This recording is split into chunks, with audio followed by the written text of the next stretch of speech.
glad that we came down this road of thought because I have an answer for this, and it has to do with this. And I wanted to ask you. Actually, I think I may have two answers, but ultimately, it's about more of a field of empathy I have for humans. Do you know what the last big thing is that you have changed your mind about? This is a weird world. It's a sport, and I know how it works. I might do it. Brazilian basketball screamed this out the other day. And I was like going through, and I was like, when the hell was the last time was Keion here? I think that shit. What's off the top of your head? Like, what do you think?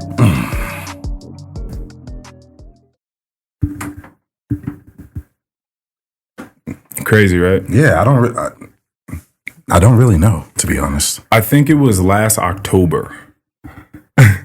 About a year. I think it was about a year ago. Yeah. Wow. And now we're back. It's spooky season.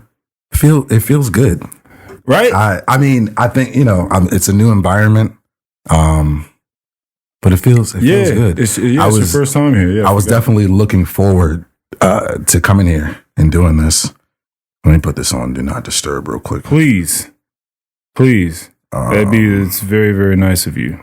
That's literally when I talk to people. Now that I've done this so many times, there's like a few things I know I just have to say. Like, microphone usage, like the distance, being able to hear yourself in the headphones. Usually upon like requesting or just having a conversation with someone about being on the pod, they're always going to ask, shit, you might be able to answer. If you said, hey, come be on the podcast to someone, what do you think is like one of the first of three things they might ask you? They probably just ask, what to talk about. Yep. Something like that. Yep. So that's the very first thing that I do is I tell them immediately, don't worry about it. You're fine. You don't have to be an expert at anything. Right. Like, we can just hang out. We're just going to talk. But the only thing that I actually really ask of anyone is, please just spend a little bit of time away from your phone. That's like the only request that I have from people. I spoke to Lena the other day. And it's really funny because when you said that, when you mentioned her, you were like, who the fuck are you talking I don't know. Yeah, I was like, who is that? Who is that? I didn't know that she went. One, I didn't know her name. I forgot her name, so I didn't know that she went by Lena, but that her actual name was Tanisha with an R. Yeah, with a silent R. Yes, there. Yes, yeah. Because I don't refer to her as Lena. Shout out to my auntie. Okay. I don't refer to her as Lena. So I was so confused when you mentioned her. I was like, who are you talking about? Like, she calls you Keion. What does she call you? Probably calls me a lot of things. A little Keebler elf. Yeah. When I was growing up, all of my cousins and very close family members referred to me as Keebler or Key. People still call me Key to this day. Yes. Mostly family. Like Keion Emmett motherfucking Harris for small faction of people. Yeah, people that haven't seen me since high school. And you typically call me that. My thug days? We had those. Yeah, I guess we did. Yeah, we did.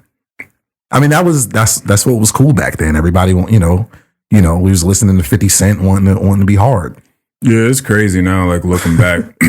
I'm just, because as you texted me the other day talking about like, which was fucking hilarious when you're just like, dude, I've known you for 20 years. I don't even feel that old. I don't feel that old at all. But that's a long time to know somebody. To know someone and just be thinking about fucking memories from 20 years ago. Yeah. That's that's when you're getting a little older. Yeah. Yeah. And obviously, like, I'm 33. 33 years on this earth is a blessing, first of all. Let's start there. Yeah. Is a blessing, first of all. But I've known you and a lot of my friends, well, I'm sorry, not a lot, but a lot of my closer friends, more than half of my life span. thus far. That's just amazing. It's amazing. Funny things come with tenure. Like tenure, like it's like weird. Like when I found out that this was like a year or so ago when Duty told me that LeBron had been like in the NBA longer than he had not been in the NBA. Yeah, I guess that makes sense. You know, and when he told me that, I was like, yo. Like, when that became the case, when he had breathed enough air on this planet where he had been playing at the highest level of basketball that a human being can play at, longer than he had just been a human, just living. Yeah.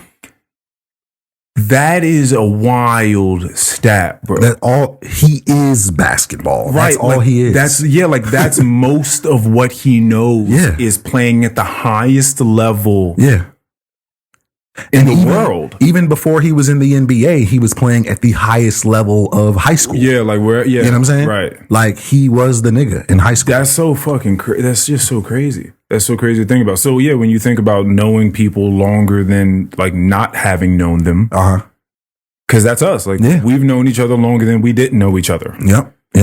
Because I mean, I think I met you in like 6th or 7th grade, one of those. Yeah, something. And I mean, you're like 11, 12 at that point. Mm-hmm. You know what I'm saying? So like those first like 10 years that we didn't know each other. I mean, whatever. But like now, it's been so much longer. Sure. And that thug stage that we went through, it's like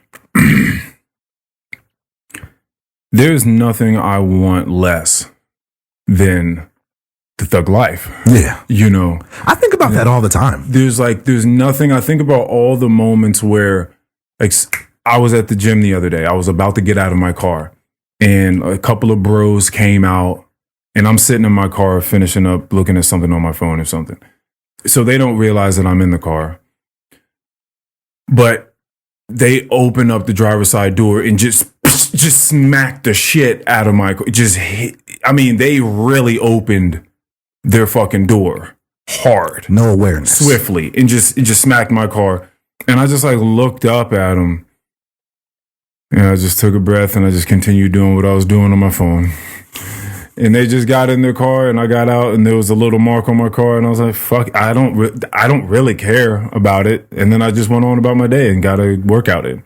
But like any, moment or a tinge of pride or anger or whatever entitlement that, I ought to have a car without this ding on it that you just put there, right? Mm-hmm. Any of that sort of shit could have just brought it to a different place. Mm-hmm. For sure.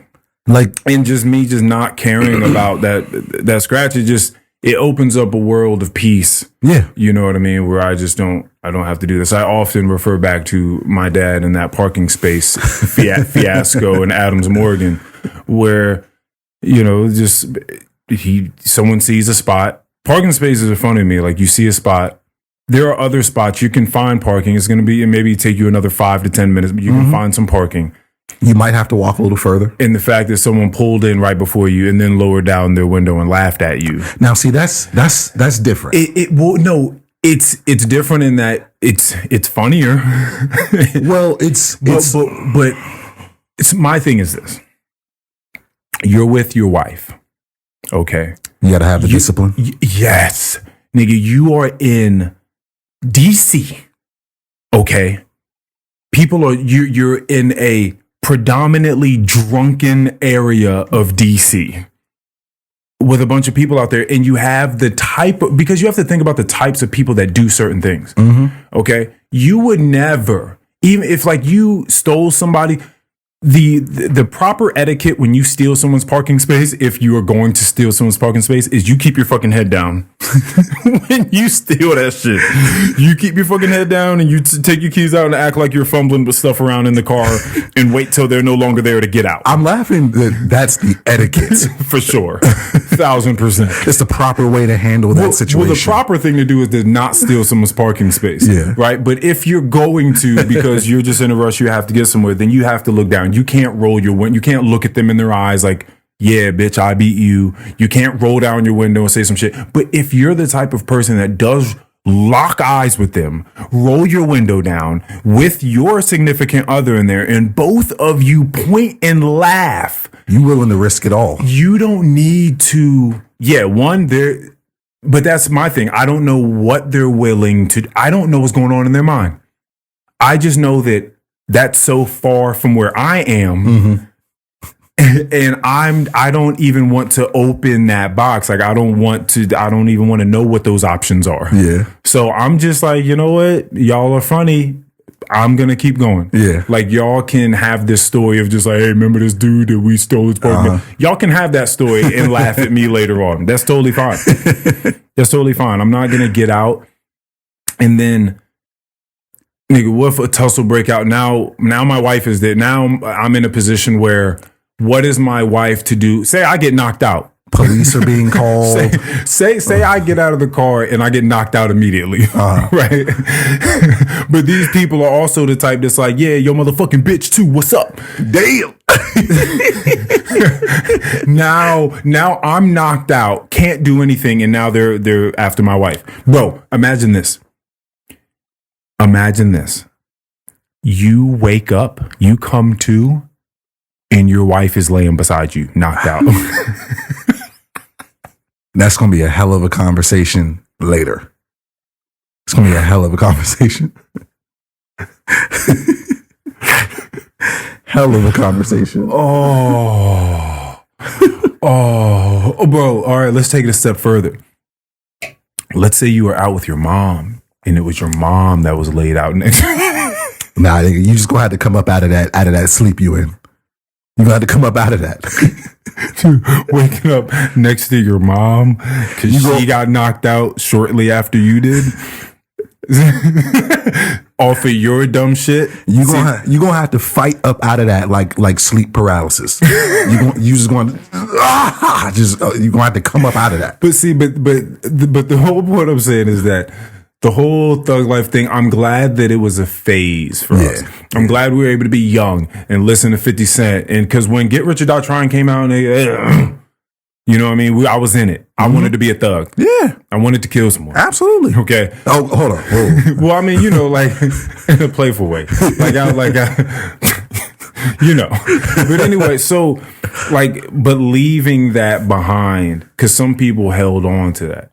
For sure. Like that's like they just still want to be a thug. And I'm just glad that we were able to leave that behind. I come across accounts on Instagram all the time of people that like we went to high school with, you know, like they're in jail, but you know, niggas in jail can have Instagram now. You know what I'm saying? Funny. Like free so and so. You know what I'm saying? I'm just like, man, what did this nigga do? What did he do? Some free thems I'm with. Like probably, yeah, for sure. Definitely. If they're like petty drug offenses, like get that nigga out of it. I understand that.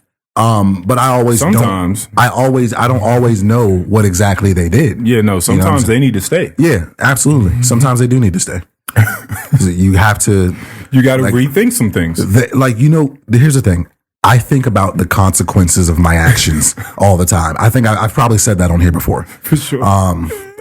So that I don't end up in those type of situations. You know, I don't want anyone to ever have to say free Keion. Oh, that don't even sound right. Oh man, that's rough. Free Keion.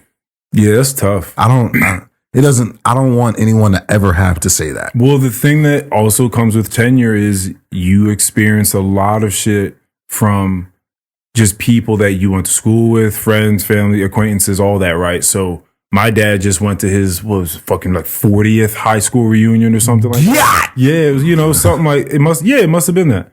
Yeah. Shit, my 20 is not that far away. Right. That's what I'm saying. And I asked him, is there anything, because he's sending me videos of him dancing, because he dances everywhere he goes. And good for him. Good for him. 1000%. And he's there with like his Keion. His name is Rick, right? Is that the one with the fro? Your dad's got a friend that has like a mean fro. Like a Frederick Douglass fro. Nah, I don't even know who the hell that would be. I seen him over your parents' house at least once. Are you serious? Yeah, he's got a friend that's got a mean fro. Oh, I don't know. No, but this dude is bald. Okay. Yes. And he's light. Okay. Yeah. Anywho, I'm asking them, like, what are you experiencing at this place? Like, what does it mean to you to be there? Like, what's happening? What strikes you when you go to your 40th high school reunion? And he's like, the people that we've lost.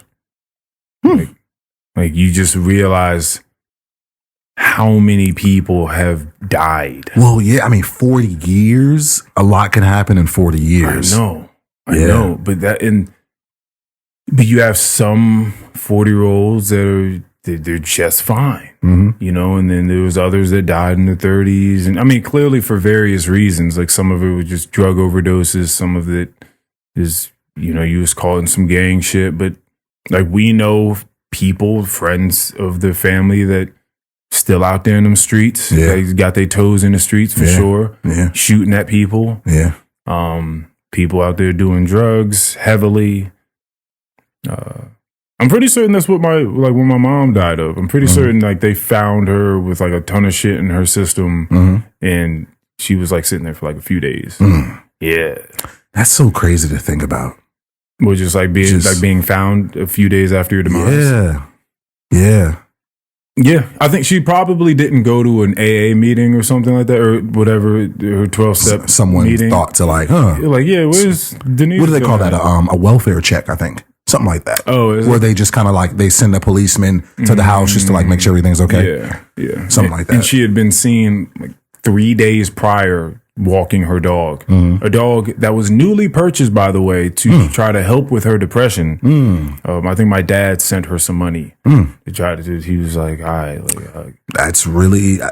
You know what? I don't think I've ever really asked this question, but like, did they like keep in touch? Yeah, like what was it? My father? Yeah, because if you send in money, then you have to have some sort of keep in touch. My father wants the best for everyone, and he tries his very best to take care of a lot of people in any way that he can. And he's definitely adopted the you can't take the money with you when you die mentality. So if he can help, like he will. Okay. He will give. You know what? Yeah. I mean, if I had the money to do stuff like that, I would. I don't know. Like, I don't know. I wouldn't like. I don't know if I'd donate to charities, but I'd be one of them type of niggas that like just like popped up at a homeless shelter and was just like, yeah, you know what I'm saying, just doing my thing. You know? That type of shit. Well, if you pop up at a homeless shelter, I'm assuming you're just volunteering and they already got the shit. Like you're just passing it out. Maybe. Unless you mean like what we used to do and popping outside the homeless shelter and like giving out the bags of fruit, crackers, fruit snacks, waters, bananas. But I guess I'm just saying like if I had like that, like just a abundance of cash, I would probably give back in whatever way I can. Yeah, I'll often think about that. I think about the intentions of going into things clearly, right? Let's take a quick break on that for a second. My thought process is ridiculous. All right. I texted you guys this morning and I texted Julian and Alexis as well. Because I felt like those are the two groups of people that probably needed to hear it the most. But when I texted you guys and was like, yo, sorry for ever over explaining anything. By the way, this is an actual gem that Anthony Stokes brought onto this podcast. Okay. Via JP, because JP told me that they were having a conversation about me one day. Maybe I was on one of his talk spaces. Maybe it was one of my podcast episodes. I don't know. But he was like, you know, he's talking about me in regards to my speech, right? He's like, sometimes you just need a grilled cheese sandwich. And I was like, when she told me that, I just laughed because I was like, that's a great line. Like, I understand exactly what he's saying, right? Like I'm trying to do way too much. And I don't ever want that to be conflated with me intentionally being an asshole. I legitimately just think too hard about ideas. Like I'm just having a thought process. And as I'm going through the thought process, I don't know what it was I was thinking about, but clearly, I was thinking about yoga because I was stretching. And I was thinking about how I would explain what stretch to do next to someone and why. And so the terms that came into my mind were, well, since we stretch this, you're going to want to also stretch the muscle that is inversely correspondent to this muscle. And then I was like, inversely correspond. I was like, I feel like there's a much easier way to say, opposite. Yes. Now, that shit was funny. You know what I'm saying? But the fact that legitimately came to my mind first, inversely correspondent, than the word opposite. Like, that's legitimately how I think about things. And then I started to think about why I think about things that way. And what came to my mind, as Mikey said, he was like, this nigga said the definition and not the word. Yeah. It seems to me like as I'm thinking about stuff, I'm trying to think about like what the fabric to something is. You know, and so sometimes I'm explaining things that are just like clearly just a word, like it's just the thing. But I'm trying to explain, like I'm trying to explain it at a molecular level. Oh yeah, you know what I'm saying? Down to the finest of details. Yeah, like the grains, like the granular level. So I think I just think on those terms. So then I speak in those terms, and it's just like. Yeah, you are explaining a lot. You know, it's funny because I have a couple of people at my job that do that. Really smart guys too, super smart guys. But you know, just over explain the hell out of stuff, and I'm just like I often have to tell them like, yo, just give me the short version. I literally say that, like, give me the short version, and then they still give me the long version. Damn. Okay, see, that I don't have an issue with. Like, I think that there's an art to economy of words, and I think that, like, for a lot of comedians, I told you I've been watching a lot of comedy, like, it's very, very important to chop shit down and, like, give people a story. And I'm usually much better at that when I'm giving a story to someone. When I'm trying to explain a whole idea, I've been breaking this shit down in like way too many layers. Yeah. Well, I'll explain that in more detail. So like very recently, we've been taking in a bunch of stuff, you know, more counts, things like that. And so there's a lot less room in the freezer. And so like, I'm just like, hey, you know, I know we're expecting a lot of things coming in, but like, what do you think it's going to be like? Is it going to be, you know, like, am I going to have to climb over things? Like, am I going to have to duck under things, shimmy through things? Like, what are we really looking at here? What do I have to look forward to?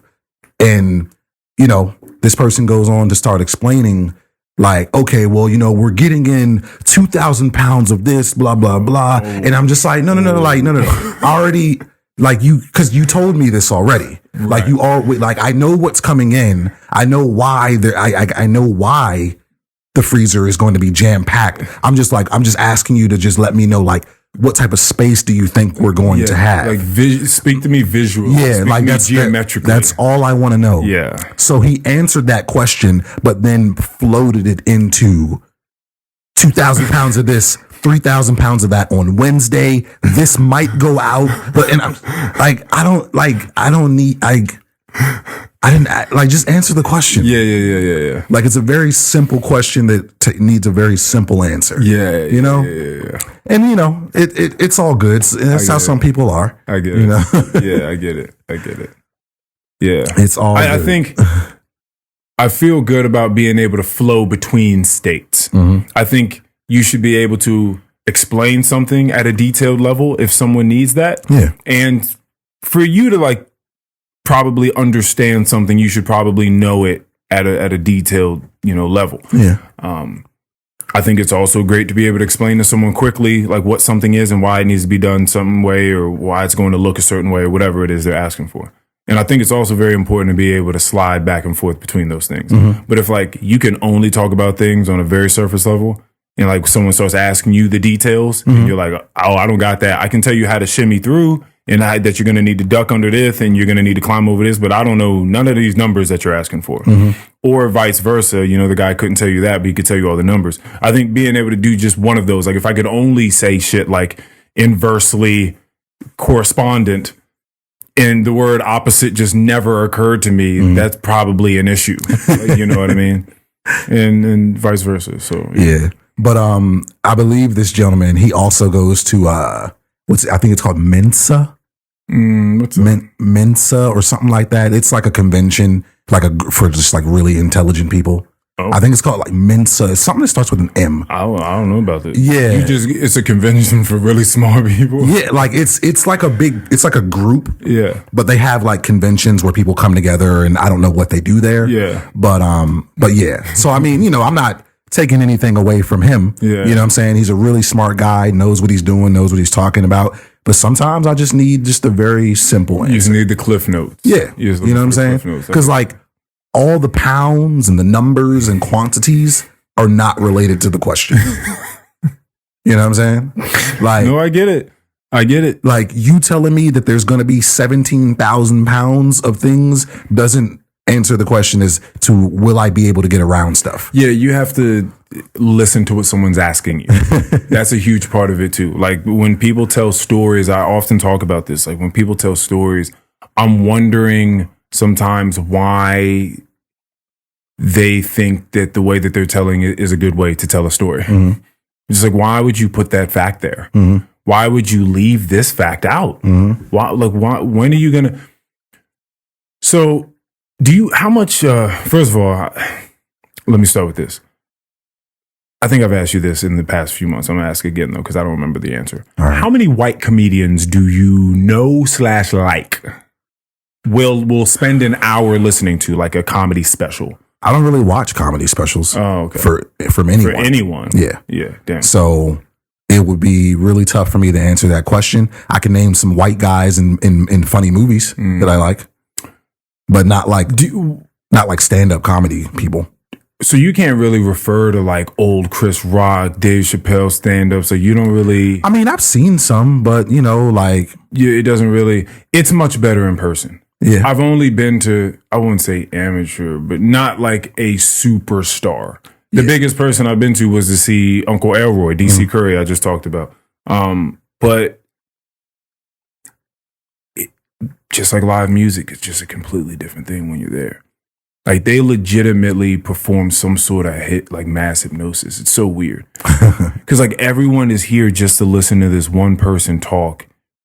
And when they make you laugh about some shit that like everyone talks about in their house but don't feel comfortable speaking about in public, and like they just make it just hilarious in a safe space for everyone to laugh. Nigga, I almost like I didn't know like I could laugh so much. I was like, I told you my dad gets headaches. Like he has to take Tylenol hours before, and he still has to like set his head down sometimes, like in the middle of it, and just try to not laugh because he's just like, bro, it's just too much. Like they're too funny. The material is too polished. They're so good at what they do, and they're like every line, every punchline, everyone's laughing, line after line after line after line. Like I'm trying to imagine laughing myself into pain. Oh my God. Oh, it's so easy. I don't think I've ever done that before. That's what I'm saying. So like watching it at your house, like they can be funny. You watch the Dave Chappelle, because he has like fucking 10 of them on Netflix or something. He has like a wild amount. He definitely has the most amount a comedian has. And I can envision myself in a comedy. I don't know, what am I? But just a theater, or whatever. Just the energy in the room. Yeah. You know what I'm saying? Everyone around you laughing. Like I can see that. One, it's something about the energy of knowing that you're sitting amongst a crowd of people that consciously spent money, hard-earned money, to come out and laugh. First of all, just knowing that makes you feel good. Like everyone here came here to laugh together. That's already like we're already cool with each other. Yeah. Like just on that alone. I don't really think that it's a place where people get super rowdy, and like some people definitely get drunk and like call shit out and stuff like that. Yeah, and like hecklers. try to get yeah, hecklers can be weird. Because hecklers are like, it's different if the comic sucks. And like everyone's just kind of in agreement that the comic sucks, and you just kind of like people at that time, they're just kind of like booing or just like, get this guy the fuck out of here. Yeah.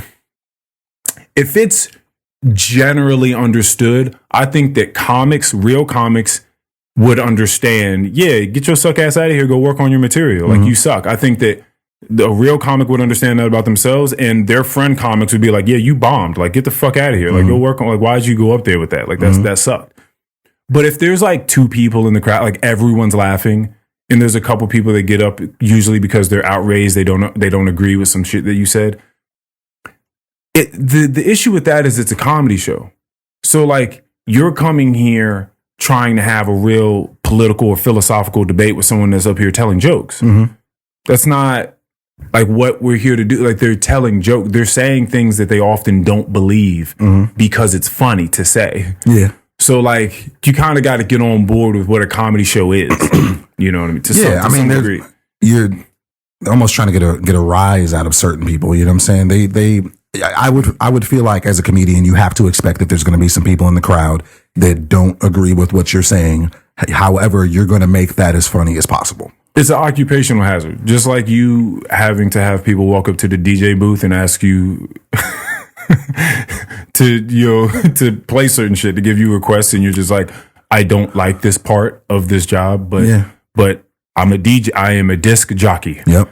So people are going to have requests. It's the same thing. Like, people are going to be upset, especially if you take chances. If you're one of those comedians that you're sort of like really edgy and like you push people's buttons and talk about shit that you know is our hot topics. Yeah. But the reason I bring all that up and the reason I ask you about white comedians is because there's this I think it's got to be like the best comedy show out right now. Comedy, like skit show. Okay. I don't even, skit is a bad way. Stand-up comedy show. Okay. It's live. It's recorded in Austin, Texas at the Mothership, which is Joe Rogan's club. Okay. And it's called Kill Tony. The guy that hosts it is named Tony Hinchcliffe, stand-up comedian. He has a couple comedians, maybe you know some of them, maybe you don't, and they act as a panel, sort of like on some American Idol type shit. And they draw out of a bucket, names out of a bucket. They have hundreds every night. People come there, they pay money to come sit down. It may be complete amateurs, like it's their very first time ever doing stand-up. People that have been doing it for months, years, whatever. And you see people get embarrassed heavily. You see people have a break and like get booked for a fucking show for Joe Rogan there. And it's like their 3rd time doing comedy, and you see someone's life change on stage. Like, you see wild shit, because that American Idol stuff, when someone sings well, and Simon or whoever the fuck is doing it nowadays, I know it's not Simon, but whoever's clapping and they're just like, oh yeah, we're going to work with you. You never really think that person's now going to attain stardom. No. You just know they're going to go up in the ranks. Maybe they'll perform at the end. But even after American Idol, you don't just necessarily expect them to have a flourishing thing. Right. But you get to see people have a set and then get booked for an opening show for a huge name person. Is this? Like, what is this on? It's on YouTube. Oh, YouTube. It's going on YouTube. Okay. They have like, I don't even know how many fucking episodes they have now, but they've been doing it for like 10 years. They have hundreds of episodes. Wow. And it's fucking 10 years? Yes. Wow. Okay. And they started off very, very slow. Now it's like a huge podcast because a lot of people they have involved in it. But you just get to, the reason I brought this all up, this has been a long-winded way of talking about storytelling, like, right? It's like you get to, when we grew up, we made jokes, we roasted each other constantly, just made fun of each other about everything. There's nothing that like we have not heard about ourselves. Yeah. Right? Yeah. That hasn't been said by a friend. Yeah. Right? Like it'd be very, very difficult for someone to just come roast you and like you never saw that coming. Right. Right. And we grew up just trying to make each other laugh. Like that's most of what our hangouts are, is like we're talking about stuff, but then we're just like saying funny shit. Yeah. We have a very funny group of friends. Absolutely. Constantly laughing. Always. And so I think you start to gain an understanding of what is funny. Because that's a weird thing to think about, right? Like what makes people laugh? Like why? It's like weird to even try to figure it out. There's a lot of irony in things. There's exaggeration in things. There's just like visual or tonal aspect of things that make people laugh. Witty punchlines, play on words. Like comedy covers such a large fucking just field of things. So there's so many different ways to use it. But when you see some people go up on stage and you just hear them say certain things that they thought was going to be funny. You just have to wonder why. I wonder what's going on in your mind that would make you think that that's a funny thing. Mm-hmm. Like either your premise was like a terrible premise, like no one would even like it doesn't even. No one wants to joke about this. No one cares about this idea. Or like your setup is terrible, or your punchline is terrible, whatever the case is, like your overall stage presence, whatever your delivery. Yeah. A lot of people's delivery sucks. But it's just interesting when you look over at other people and they're trying to make you laugh. And you're just like, I wonder why they think that this is funny. Just like storytelling. Like, I wonder why they think that this is a proper or compelling way to tell a story. Like, why do they think that that's a funny thing? Because like I'm like missing why they think it's funny at all. Yeah, I feel like the funny, a lot of the funniest stuff is always stuff that's relatable. Yeah, for sure. I think if you can tap in to other people's experiences, you know what I'm saying? Things from their past that they might be a little embarrassing, you know what I'm saying? But you're in a room, a community of people that have probably all felt the same way or done the same thing at some point. You know what I'm saying? I think all that relatable stuff is probably a good start. So what are you watching? You're not watching comedy. You're not. What am I watching? I'm not really watching any shows at the moment except for my, get in the bed and relax shows. I'll tell you what I am watching a lot of right now. What is that, CSI? No, Bob's Burgers. Oh, gotcha. Bob's Burgers and King of the Hill. Gotcha. Oh, you're watching that now. Oh, hell, I've been watching King of the Hill for a minute. I've seen every episode at this point. That's crazy. Are they still coming out with new episodes? No. Well, they were supposed to start, they were supposed to reboot it, but the guy that plays Dale just died a couple months ago. So I don't really know. Dale's the main dad? No, Hank is the main character. Dale is his next door neighbor. Who? Yikes. Yeah. The guy that voiced him just died a couple months ago. So I'm not really sure if they're going to bring it back or not. But nigga, sports. That's what I've been watching. Sports. Yeah, why did I ask that question? That was so stupid of me. I don't know why that would not have been the answer. I was, the first week that the NFL started, I watched the Thursday night game. I watch a lot of the games on Sunday, and I watch the Monday night game. It's just what I do. Yeah. You know what I'm saying? Antoinette knows this. She knows it's football season. You know, my time is going to be spent watching football. You know, crack open a cold one. Sometimes it just depends. And we could probably jump more into this, but Ja'Cory came downstairs and he was like, and this is Monday. He's like, "You still watching football?" And I'm just like, yeah. I was like, it comes on Thursdays, Sundays, and Mondays. He was like, "You've been watching this for days," and I'm just like, yeah, yes. Like that's what you do. And Ja'Cory, you've been playing Roblox for days. Like, it's football season. That's what you do. Yeah, you know what I'm saying? It's a culture thing. Yeah, I get for it. Sure. You don't want to be left out of like what's going on, and but you're also sports betting though. Yes, I am wasting my money. Yes, I am. Yes, I am. Damn. I mean, don't get me wrong. I probably win 40% of the time. Man, I remember as soon as I heard that it became legal and people could tap into it in certain states on their phone, I was like, wow. I wonder how many people are going to like lose all their money now. Now, I'm not that dumb. Yeah, because you're cautious and like you said, you think about the consequences of your actions. I'm not that dumb. But addiction is wild. Yeah. Oh, it's addicting.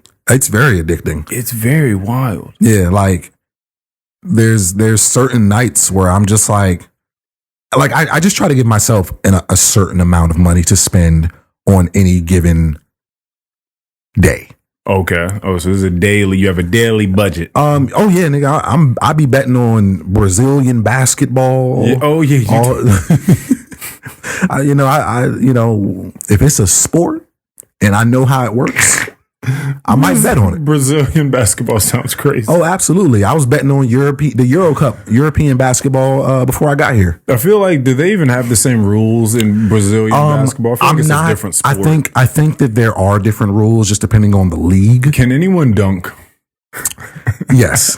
Yeah. Well, you have to keep in mind that this isn't to say that only American basketball players can dunk, but there's a lot of American basketball players that just play overseas. You know, a lot of these niggas don't make it to the NBA. Yeah, of course. You know what I'm saying? So they have to go and play in somewhere in South America. No, we were talking about this on the last pod for sure, because Seth is playing somewhere. Yeah, I don't know where he played for Maryland. He played for Maryland, yeah, and then he went overseas somewhere. He might be Italy, France. I'm not quite certain. I'm saying a bunch of go shit over there and make $250,000. You know, they niggas they ain't getting $20 million a year, but nigga, I'll take $250,000 yearly. I'll take it to go hoop. Yeah, absolutely. Fuck yeah, to hoop and work out and keep my body right and to do a lot of things. Absolutely. Yeah, for sure. Yeah. I don't gotta be, you know what I'm saying? Like, a lot of people just don't make it to that NBA status and they not making 20. No, I'm sorry. No, niggas in the NBA are making like $40 million a year. Yeah, that's crazy. You know? But I will happily go over to Japan and play basketball. Live in a new place, learn it. That's an amazing job. Absolutely. That's an amazing job. Absolutely. I'm down for it. Yeah, never sleep on those people. People that make fun of those people. I know that it's more of like a Twitter joke type of thing than like actually Shanghai Sharks. Yeah. Oh yeah. But honestly, there's a lot of ballers that actually prefer playing overseas. I've heard a lot of people say that I've heard many things. I've heard a lot of people just talk about how they feel like overseas basketball is more competitive. No. Things like that. Interesting. Yeah. I wonder why. I think that it probably has a lot to do with just maybe the NBA just being super like commercialized. Mm-hmm. There's just a lot. There's more in it. And I'm not saying that those guys aren't balling as hard as they can. But they're more refs doing sketchy shit. Or that too. Shout out to Mikey. That's what's going on. Yeah, but niggas is making wild calls, putting points on the board, taking a little slice on the side. That's wild. Yeah, just because you an NBA ref don't mean that you ain't doing no shady shit. That's crazy. No, clearly not. Yeah. Them niggas shut that investigation down so fast. Eric Lewis will be resigning from the NBA. I bet he will. I bet he will. And we are now going to shut down the investigation, seeing as how there's nothing else to look at here. Yeah, because he didn't do anything criminal. So it's like, what else? That's why RJ was mad. He was mad. RJ was a little upset. He was just kind of like, "Come on, Mikey, like you don't take a job from a black man like that. Like, nigga, he ain't do nothing for real. Like, how you gonna get that nigga? Like, come on, man." I'm not even surprised. RJ would say something like that. Like, come on, man, let that nigga slide. Like, why you have to do this? That was Nah, that's not in Mikey's nature. You're like, you throw this nigga a bone, he gonna take it there. Yeah, he might, depending on what it is, he gonna take it there. All right, so you're not losing all your money. Nah, that's good. That's good. Yeah, no, because I have a woman at home that loves me. I want her to continue to love me. Mm-hmm. I have a child that I need to take care of. I can afford, you know what I'm saying? And like, nigga, most of my bets are like $5. $5 bets. You know what I'm saying? Build my books up nice and slow. Like, I'm not one of these niggas that's throwing 100 on it. Like, I'm not doing that. Man. I don't have enough money to do that. Well, yeah, I know, but a lot of people don't, and they still do it, and that's kind of the thing. First of all, rarely have enough money to just throw countless dollars away on sports betting, right? Especially on some leagues that you don't know shit about, like Brazilian basketball, right? Because you do not know what's going on. It's still basketball. But you have know the players, like you don't know. Well, you know what? Who's fitting to put up what? Well, that's the thing. For those types of leagues, it's not very player specific. All I'm really betting on is how many points are going to be scored in said quarter. Okay. I'm not betting on, Juan Ramirez to put up, 50 points in the game. Like, I'm not betting on that. Yeah, I just made a name up. Juan Ramirez. Like, I'm not betting on that. Like, because I don't know this player. If I'm a bet on a player, I need to know something about the player. Yeah. That's good. And they also told me that LeBron is going to be playing with his son, which is the coolest thing in the world to me. That One that is very cool. That's the coolest thing. We'll see if it happens. Oh, okay. We'll see if it happens. Okay. Because, I mean, LeBron can't just like make a decision. Can't LeBron just be like, nigga, I'm on your team now. Like, stop. Yeah, he has that power. He can do that. I'll just play for $100,000. I don't care. He's not gonna do that. Well, he's not gonna do that. He's not gonna do that. But it's just like, I'll play for whatever. Like, it doesn't matter. If I can play with my son, this has to be the first time in history an NBA player just gets to in the NBA. Yes. In the NBA, to get to play as long as he had been the elite player that he has been the entire time, played longer than he's not played, had a son get old enough, be good enough to play and get in. Because you can't just have your son get in just because you LeBron. Like, no, he has to be able to ball. He has to be able to be good. Niggas get on teams for what's the word I'm looking for? Nepotism. Niggas get on teams via nepotism all the time. Seriously? In the NBA? In the NBA, nigga. Wait a minute. But I have a perfect example for you. Who? Giannis Antetokounmpo plays for the Milwaukee Bucks. Yes, that big long nigga. I know who. Yes, that big long nigga. This nigga has two brothers that are also on the team, and they're not as good as him. No. They're not as good as him. First of all, they probably don't look like him because he's an alien. Yeah, I don't think neither one of them are as tall as him. Right. Probably not as athletic. Right. And so that's one thing. But secondly, they're hoopers. Okay. Right. No, they're not as good as him, but they're hoopers.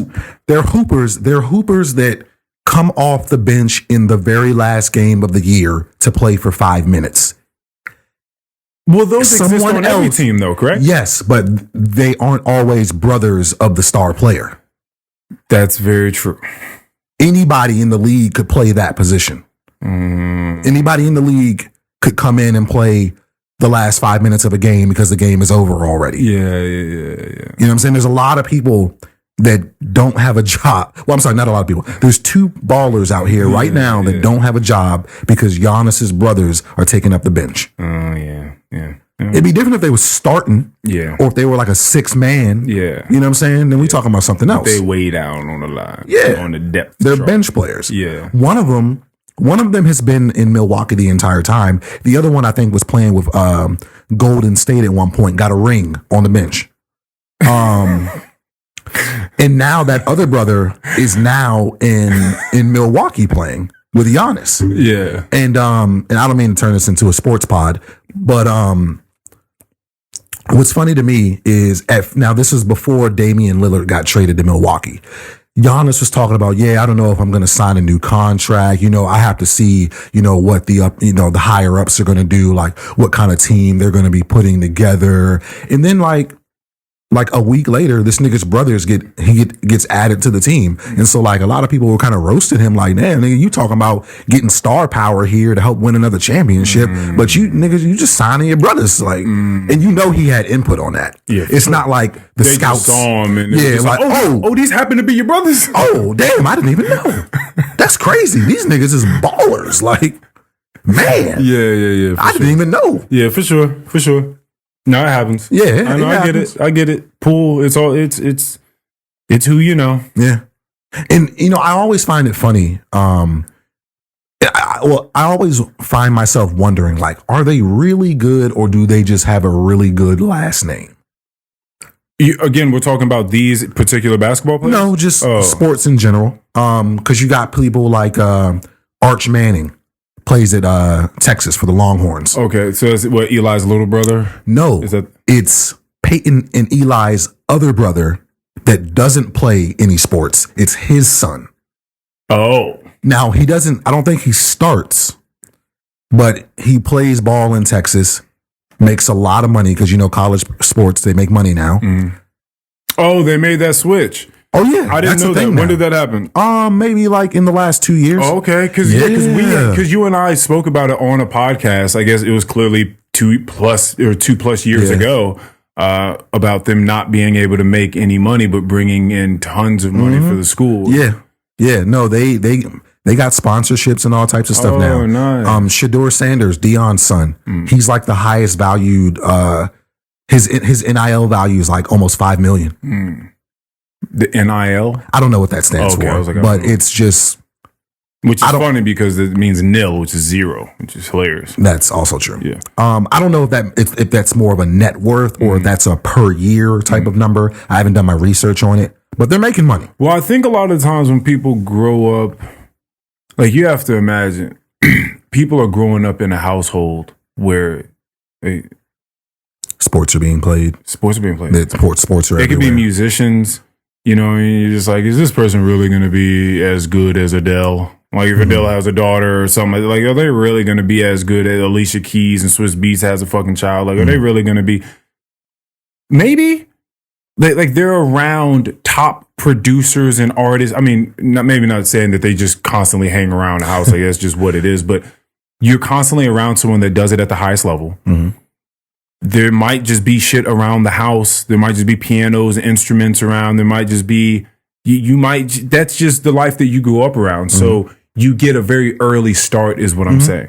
Yeah, I'm not saying it's impossible for kids to follow in the footsteps of their dads or moms or anything like that and actually be good. Because Shadur Sanders is really good. He's a great quarterback for Colorado. Like Von Marie was asking me about this the other day because I brought that J. Cole reference up for a reason.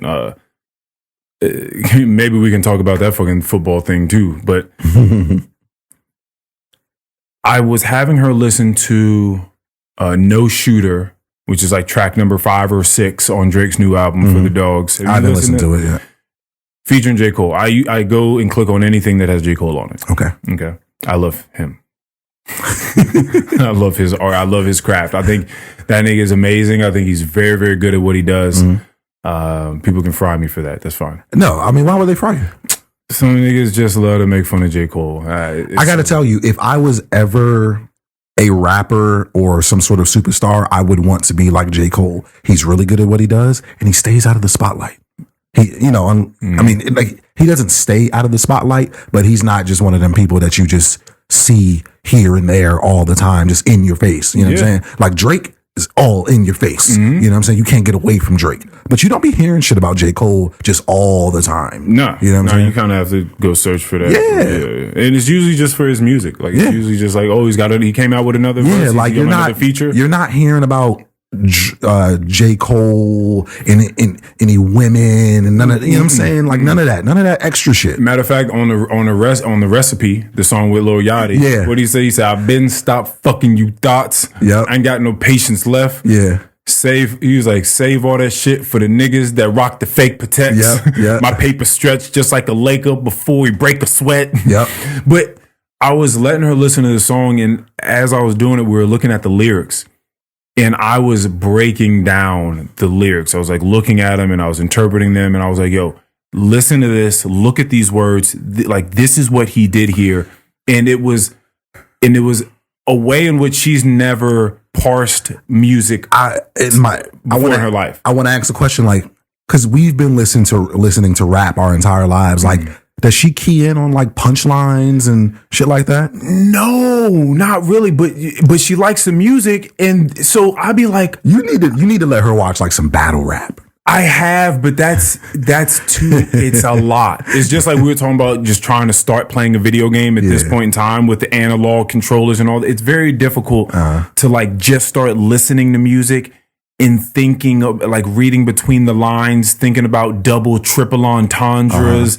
That's a lot to do as someone. You would have to like pause it after like every 10 seconds and be like, now this means that, which is pretty much what I did here. But going through a song, like a verse, 16 bars, this nigga put down like fucking 32 bars on this one.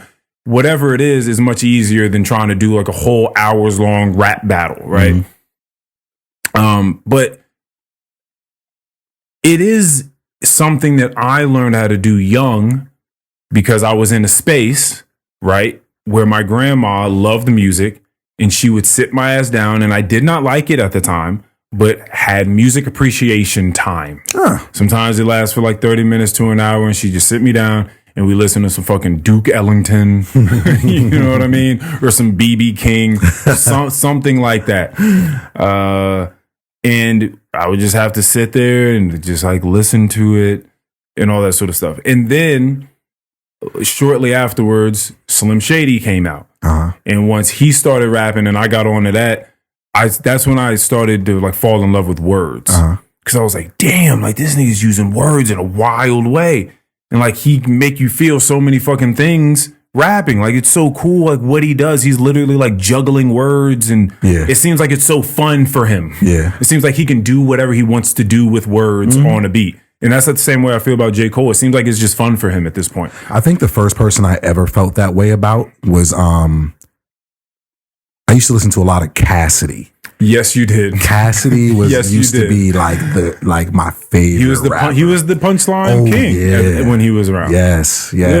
I used to listen to Cassidy hard. Yeah, it was like exciting to listen to setups because you were like, oh, what's this nigga about to say? Oh, like it was weird. It was weird, like listening setup punchline. You know what I mean? Sometimes a nigga hit you with like a weird punchline and then a setup afterwards. Like it's fun being able to watch that, whether it be in that.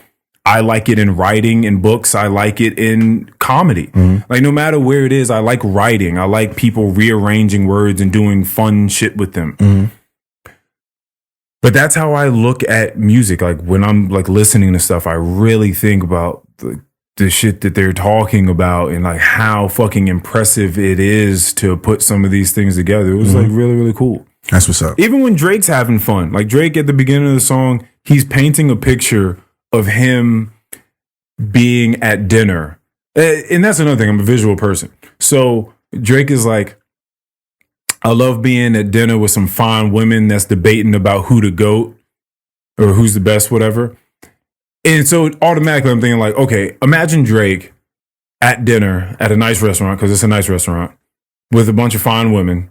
And for some reason or another, the conversation of just like, oh, who do you think's the best rapper comes up. And Drake's sitting at the table. To which Drake replies, he's just like, so I love being at a dinner with some fine women that's debating who to go. And I'm like, go ahead, say it then. Who to go. So you just have him just like, oh yeah, please tell me. Like, who do you guys think? Right? Last line saying, who you bitches really rooting for. And then the line that comes after that was just like a child that's been acting bad, or just like a kid that's been bad from January to November, nigga, it's just you and Cole. And I was just like, Cole for Christmas. Cole for Christmas. Yeah. And like at first I didn't get it because he ran the words together like so fast. It was just like, it's just like a kid that's been bad from January to November, nigga, it's just you and Cole. And I was like, wait, what's he saying? I was like, that's a line I'm supposed to hear. Like, that's a big punchline that sets up, because then bass and snare kicks in afterwards. I was like, so the way that this is set up, I'm so really supposed to hear this line. So I kept rewinding it to hear it, because it was before they had gotten the lyrics out. And then he left Kendrick out. He did. But J. Cole didn't, though. Okay. Later on. Because in his verse, he says some shit like, like people always debating, my numeral, or like, is it, who's the best? Is it K. Aubrey or me? But right now I feel like Muhammad Ali. So that's an interesting one. He has some lines on there where rap is interesting because it's competitive. So like, you have to get on other people's track, which he does often and kills. Like, he does a great job. And to some degree, what you're going to say is going to inherently be disrespectful to the person whose song it is. Yeah. Right. So he's saying things. First, he starts off with, people love to put me in beef. Right. Y'all reading my lyrics too deep. I'm looking on Twitter. I'm sucking my teeth, but I just let it ride because I love the mystique. Right. And so people often will do that. They'll like read into your lines and be like, oh, I think he's dissing so-and-so. Right. Here, blah, blah, blah. Right. But like, there are also times in the song where even when he has said that, later on, he says other things where it's like, he's still kind of touching on how he feels like he's the best. Right. So he says, I love people discussing who's the best out of us three. He says, we the big three, like we started a league. So I had to explain to Von Marie, it was just like, well, Ice Cube made a league called the Big Three. Right. So like, once you understand these things, it makes the song that much more like, vibrant. It's like, oh shit, like, okay, that's cool. Because before that, big league three, that doesn't mean anything to you. But right now I feel like Muhammad Ali. So you saying that is like, Hold on. Nigga, Muhammad Ali is the greatest. Like, Did he follow that up with some sort of float like a butterfly, sting like a beeline? I'll tell you what he did, which I think is better than that. He paused in the song. He said, but right now I'm feeling like Muhammad Ali. And then continued to rap. Okay. And I felt like that was even better for the simple fact that the imagery it gave me was like a boxer, like Muhammad Ali hopping up and down, like, Yeah. Okay. yeah, Muhammad I'll take Ali. that. Yeah. I'll take and then that. continued on to say some shit like, yeah, Muhammad Ali, the one that they call when they shit ain't connecting no more. Feel like I got a job in IT. Bro, like it's I don't know what's going on with him, but his mind's going to like a different place. Like his rapping ability is like it's insane right now. You know, I'm still like not a heavy J. Cole fan. Yeah. Like Just listen to the features. Don't even go listen to his albums. I haven't listened to any of his albums. But you did like that Lil Yachty one though. Yeah, that song was Secret hard as Recipe. shit. Yes. That song was hard as shit. For sure. Yeah, like when I first saw the video before I sent it to you, I watched. Well, this is before I knew it was a song. I just saw that it was a J. Cole verse. I listened to that joint like 4 times in a row. Mm-hmm. I was just like, yo, this nigga went hard on here. Mm-hmm. And then I found the song and then I sent it to y'all because I knew y'all would appreciate it. Yeah, I know that I often give props where props are not due in certain songs, or again because I'm thinking deeply about it. The very first time I heard that interlude song by him, it was a song where he was talking about black people being killed in the streets by police officers. And I swore the very first time I listened to it, the way I listened to it, I heard 2 different perspectives. Or I'm sorry, I heard the same perspective from 2 different sides as he was rapping. And then I was like, I told Von Marie, we were in the car, like on the ride to work. I was like, yo, play that song again. I was like, I think that J. Cole just rapped a song giving one perspective from 2 sides of people fighting each other. And so I went back and listened to it again and I thought it even more. I don't think that that's what he did. But my perspective, like my interpretation of it gave me that because I could see both sides saying that. I could see like the things he's saying seemed like the police officers were saying some of his words. Yeah. And it also seemed like the people in the streets, a part of the community, were also saying the words, and I could see both of them saying it. It was very, very, very weird. And this is a what song? Interlude. Okay. Yeah. Might listen to it on the way home. Yeah, we might listen to it when we finish up here. Yeah. Yeah, or that. Yeah. Yeah. Like just like I think the opening line is something like, oh damn. Oh fuck it. Oh damn. That's me. Don't beware, just beware the others. I think he said something like, trust me, just beware the others. Oh fuck. But the line has something to do with pretty much just like, don't worry about me, just beware the others. The shit gets deep, like they creep. And at that time, you had police officers, so you could be like, yo, listen, like, don't worry about me. I'm not the police officer you need to be worried about. But I do know some police officers that you do need to worry about. But like, don't be worried about me. And also from the other side, there were there were calls, 911 calls that were made simply to hop out and start shooting at police officers. Like that was a real thing that started after the, BLM movement started in 2020. Like people were doing this. Yeah. And I had known one particular police officer that had told me about a story where some people they had known had been called in to like a false report. Just to shoot at them. Yeah, just to shoot at, like to retaliate. That's a hell of a risk. And I could see the people also just like someone at a protest that's just like, hey, don't be worried about me because I'm just here to peacefully protest. But like, I can't say that for everyone. Okay. So be worried about them. You know what I mean? So as he was rapping, I just heard it on both sides. I was like, wow. I was like, I wonder if he meant to do this. I was like, but something tells me he didn't. I don't know. Yeah, I could see that situation from both sides too. Yeah. So it was pretty dope. But that's the way that I'm just listening to music. But I said all that to say, just growing up in a place where someone teaches you to do something and then you get older and you just kind of do that thing. Like it's just built into you. So I appreciate music on that sort of wavelength. Yeah. I haven't listened to a full album since Mr. Morale and the Big Steppers. Left Strong. Yeah. Is that still the best hip hop album of all time? It has to be. Okay. Bro. It just, so people are talking about this Drake album. And I know a lot of people don't like it. There's a lot of, when is Drake gonna like grow the fuck up, ism out there. Like, nigga, you just gonna keep going to the Bahamas and like fucking 25-year-olds, because he's very explicit about fucking 25-year-olds and this, and like, and stunting on niggas and sending your niggas to slide on someone and kill someone. Like, like at what point do you like, come on, Drake, like, just give us a little evolution, right? Yeah. And so, if you're talking about money and stature, I guess he's the top. But if you're talking about the other things that really make like an artist, he's got to fall below J. Cole and Kendrick in that sense. Okay. From my standpoint. Okay.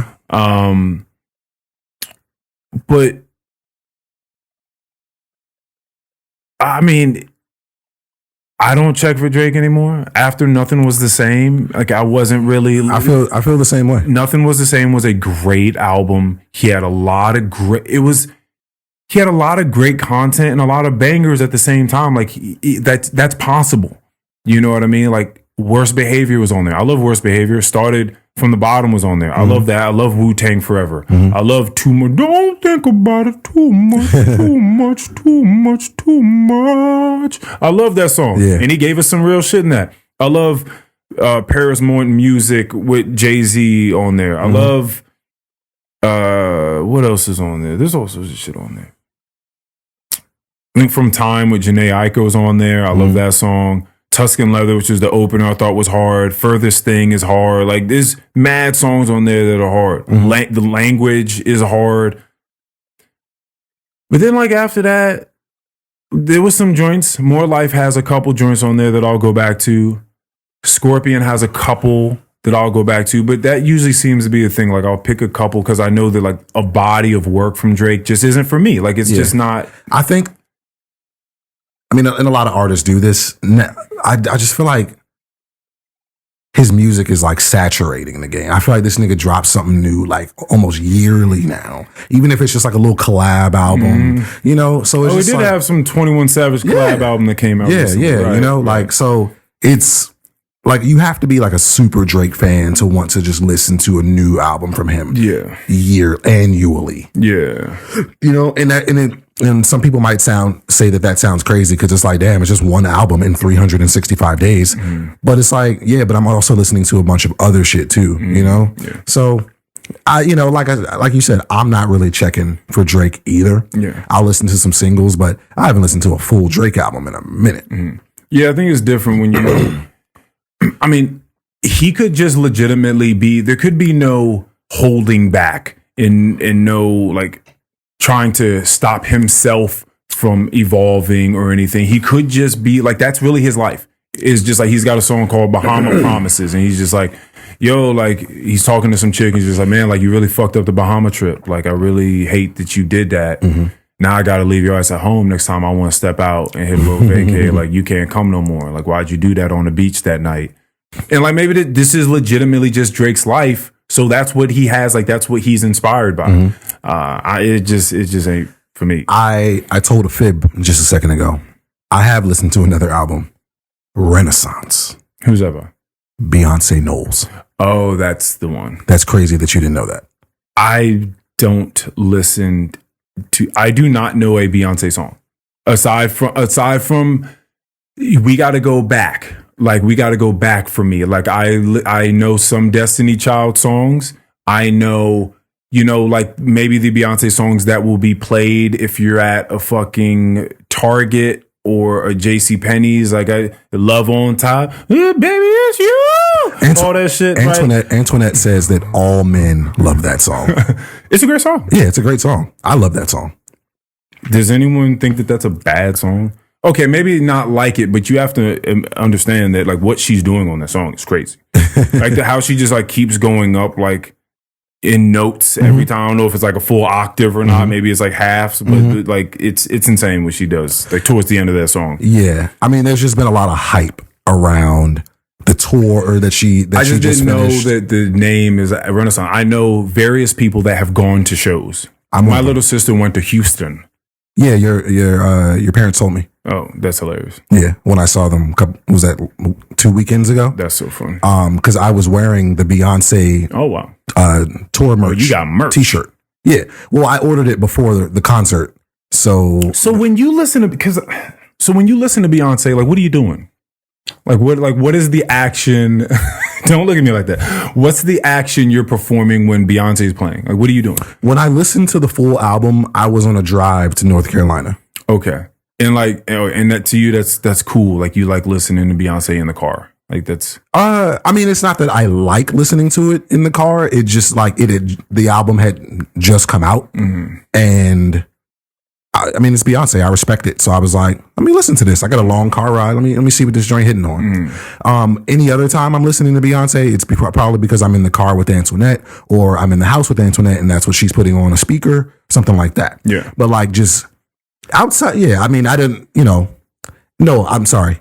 Sometimes at work, when I'm listening to music while I'm doing shit, I have listened to some Renaissance at work as well, because it's very upbeat. You know what I'm saying? Keeps a nigga going. Okay. That's why I'm sort of wondering, like, what is the energy you're getting from that? No, it's not because I'm a Beyonce stan, and if I don't listen to this, I'm going to feel a certain way about it. Yes, nothing like that. I know. I'm just trying to figure out like what sort of energy. Like, are you cleaning the house? Is it clean the house music? That's definitely clean the house music. Okay, for sure. Okay, yeah. You ever been to like a concert of what was you about to say? I've been to a concert, but you about to say something else. Yeah, Nick, I know you've been to a concert. Have you been to a concert of like someone on the status of a Beyonce Knowles? I've been to a John Mayer concert. Okay. I know that may be blasphemous. Some people are gonna be like, nigga, John Mayer is not Beyonce. But no one's Beyonce though. That's the thing. Like there literally isn't another Beyonce. Like, okay, you know what I'm saying? Like, but a lot of people, a Swiftie could walk in here right now and say, "Oh, well, Taylor Swift." Okay, so we just talking about like tier, like top tier. Yeah. John Mayer is top tier. Okay, he's just in his realm. Like, okay. Not for you. No, not for me. But for a lot of John Mayer, I was thinking about that nigga earlier today. John Mayer has been doing this for a long, long time. Me and Antoinette were having a conversation about like, okay, when Beyonce comes to town, she does stadiums. Yeah. Not arenas, stadiums. Yeah. And it really just made me think like, who else is selling out stadiums? Because you have to think about it. A lot of concerts are done at Capital One Arena. Most concerts are done there. That only holds like 17,000. You do a concert at FedEx Field and you sell that out, that's 60,000 people in the building. That's so crazy. It's a big difference. So it's a huge difference.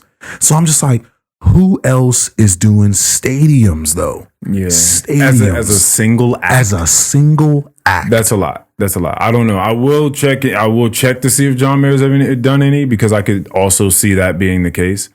But he's also done just really, really cool shows where like he'll do a show with Dave Chappelle. And there's like Dave Chappelle comes out and does 30 minutes and then John Mayer plays for 45 minutes or whatever. And like that's cool. That's also some next level, that's cool, top tier shit to do, because no one's also doing that. We're just like, yo, let me bring out the top comedian of all time while I play my guitar. And like, I'm going to take a break and then he's going to do a set real quick. And then I'm going to play again. That is an awesome concept. I like that. That's pretty fucking crazy. That's dope. But I just got to tell you, when I went to that concert, it's nothing like it. It made me think of that Kanye quote, it's hard to be humble when you're stunting on the Jumbotron. Like just seeing her on the stage, just captivating 60,000 people at once. Yeah. And then doing it 2 nights in a row at the same place. Dude, that's crazy. And then just moving on to another city and doing the it. same energy. You know? Bro, Nick, and I went, there was 2 shows at FedEx Field, one Saturday, one Sunday. I went to the Sunday one. It was pouring down, raining. No one gave a shit. No. Poncho. I didn't even have one. Antoinette didn't have one either. So what'd you wear? I just had on my Beyonce shirt. Damn. Yeah, I was soaked. Antoinette wiping her makeup wiping her makeup off on my sleeves, trying to, because it's, getting in her eyes and shit. Wow. Stood in the rain for Beyonce. Yeah, I did. And before the concert started, it sucked. You know what I'm saying? For sure. But once she came out on the fucking stage, none of that shit mattered. It wasn't even raining no more to me. Well, oh yeah, because she's encapsulated. Like, she's not getting hit by the rain. No, she was wet. Damn, she's just out there dancing in the rain? Damn. Did it all in the rain. Did it all in the rain. Didn't slip, didn't stutter, nothing. Damn. Did it all in the rain. Did all her dance moves. You know what I'm saying? That's crazy. Did it all in the rain. Yeah, no, she wasn't covered by a damn thing but the sky. See, so me being who I am, I do like when things just sound good. I don't know what she's talking about on Renaissance. I'm certain there's some real shit in there at some points in time. But the reason we go back to this Kendrick thing, right, and Mr. Morale is because, like, when people come out with I don't know what the fuck is going on with me right now. I'm having a stroke. When people come out with albums, you're expecting music and just like good music. But that's not what Kendrick came out with. Like, Kendrick came out with, like, it was good music, and then it was a whole It was like a therapy session. It was a whole actual therapy session that probably had a lot of people think about things in a way that they never had before. And so it's just like this whole extra layer added onto it because it truly becomes something else, like that needs to be protected. Yeah. What do you think about like people like Drake that just want to drop something every 18 months, and people that like Kendrick that don't drop music for years and just stay really out of the picture until that music drops? Well, Kendrick has said before that he can't make music unless he's truly inspired. Right. He even said it on the album that he went through a 2-year writer's block, and he was praying to God, like, give me something. And so then he was like, all right, I guess I'm gonna speak about me for real. For the very first time, like what I'm really going through, what my life has really been, and I'm not going to hold back. And that's what he sort of has spoken about on the album. And he, even earlier on in the album, he was saying, like, there were lines of, like, I'm going to, pretty much saying, I'm going to slow step this. Like, I hope that it's not, I hope I'm not too late to set my demons straight. I know I made you wait, but how much can you take? I hope you see the God in me. I hope you can see, and if it's up, stay down for me. You know what I mean? So he was kind of like letting you know early on, like, hey, the more you listen to this album, because that's only like track 2 or 3 or something. Yeah, like that. that's early in the album. He's like, the more you listen to this, it's going to get deeper and deeper and darker and darker. And that's exactly what happens. Like it starts off pretty light, and then somewhere around track 10, we cry together, and it just starts taking a turn, and then shit like Auntie's Diaries and Mother I Sober and shit like that starts to come, and you're like, oh fuck. No, Mother I Sober is such an emotional track.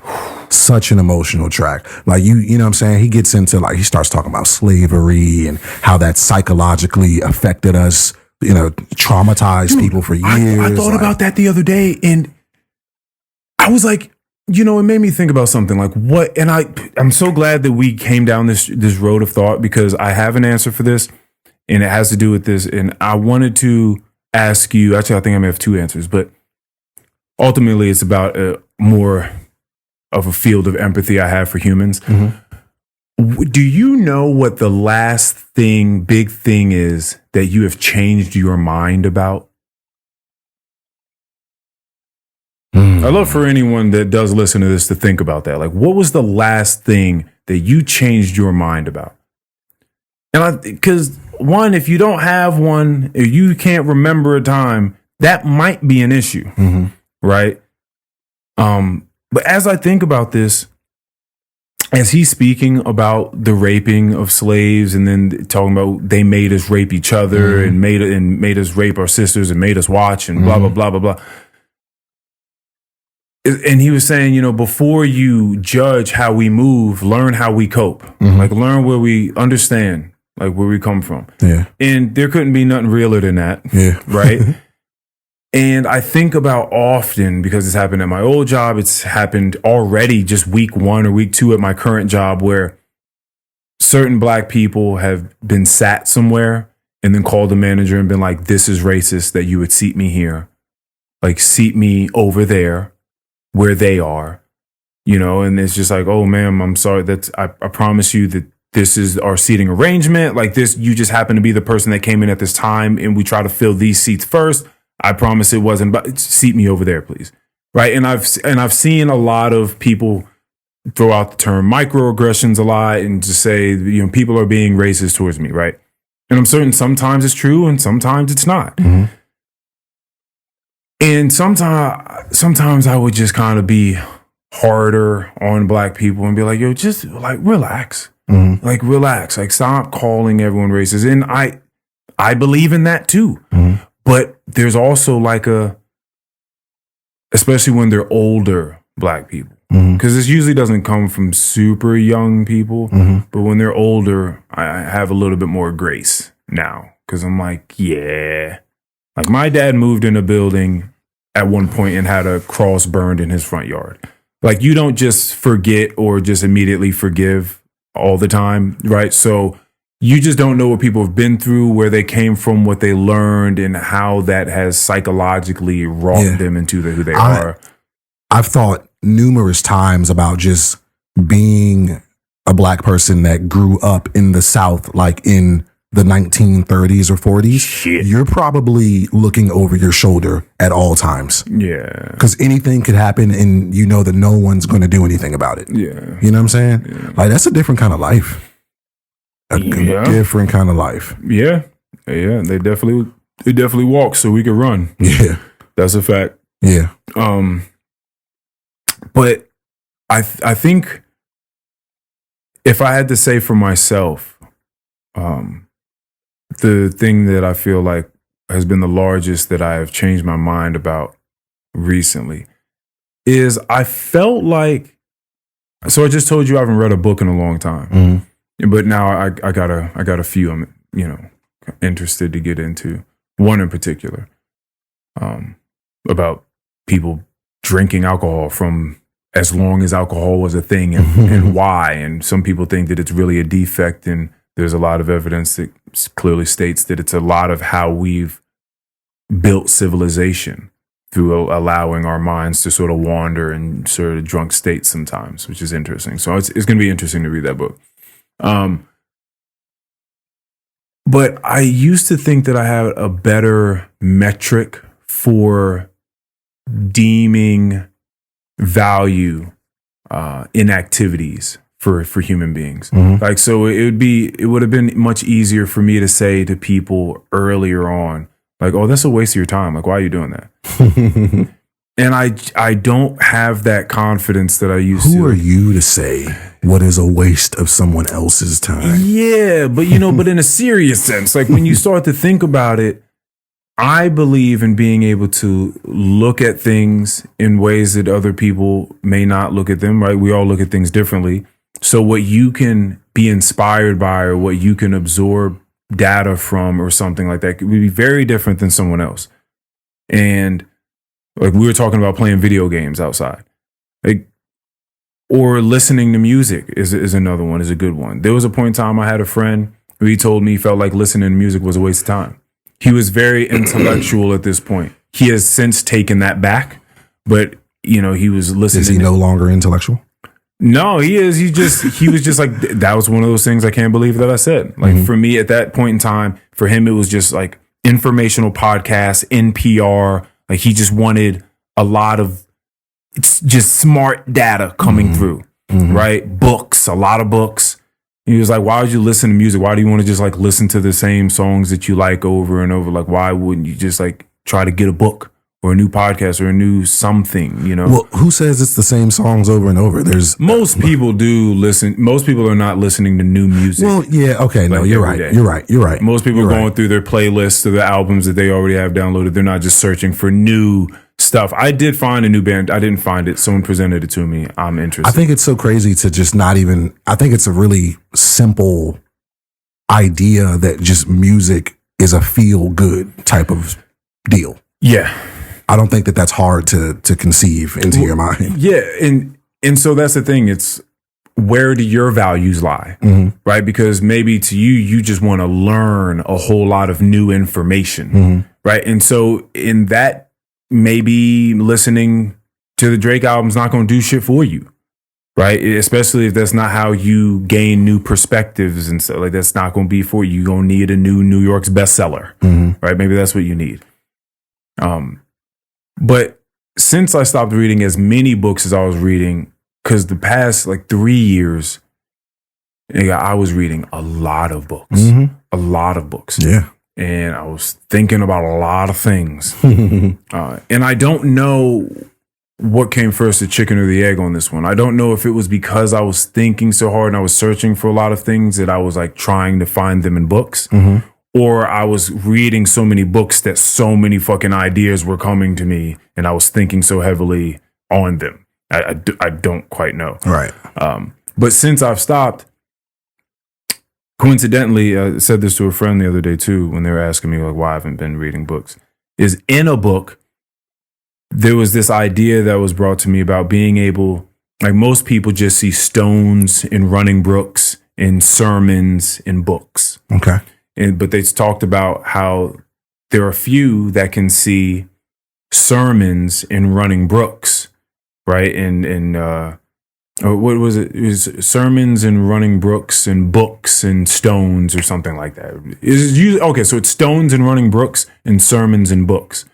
But some people can see books in running brooks and sermons in stones. Okay. Right? They're like people like there have been philosophers in the past. I want to just throw some fucking names out, like Thoreau, right? If you've heard, no, that have gone out into nature by themselves, nothing, and just observed, and come back with pages and pages of beautifully written philosophy on life and poetry and things of that nature, right?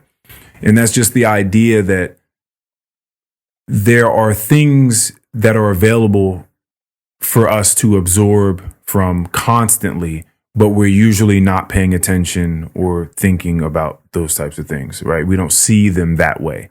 You look at a rock as a rock. You don't think of it as a new opportunity to see something differently. Yeah. Right? Like if you want that, you go to a book or you go to a movie or you go to whatever that thing is. But that those things are constantly around us. We just don't tap into it. Right. It's that idea. Right. And that idea for me has only been strengthened since I stopped reading as many books.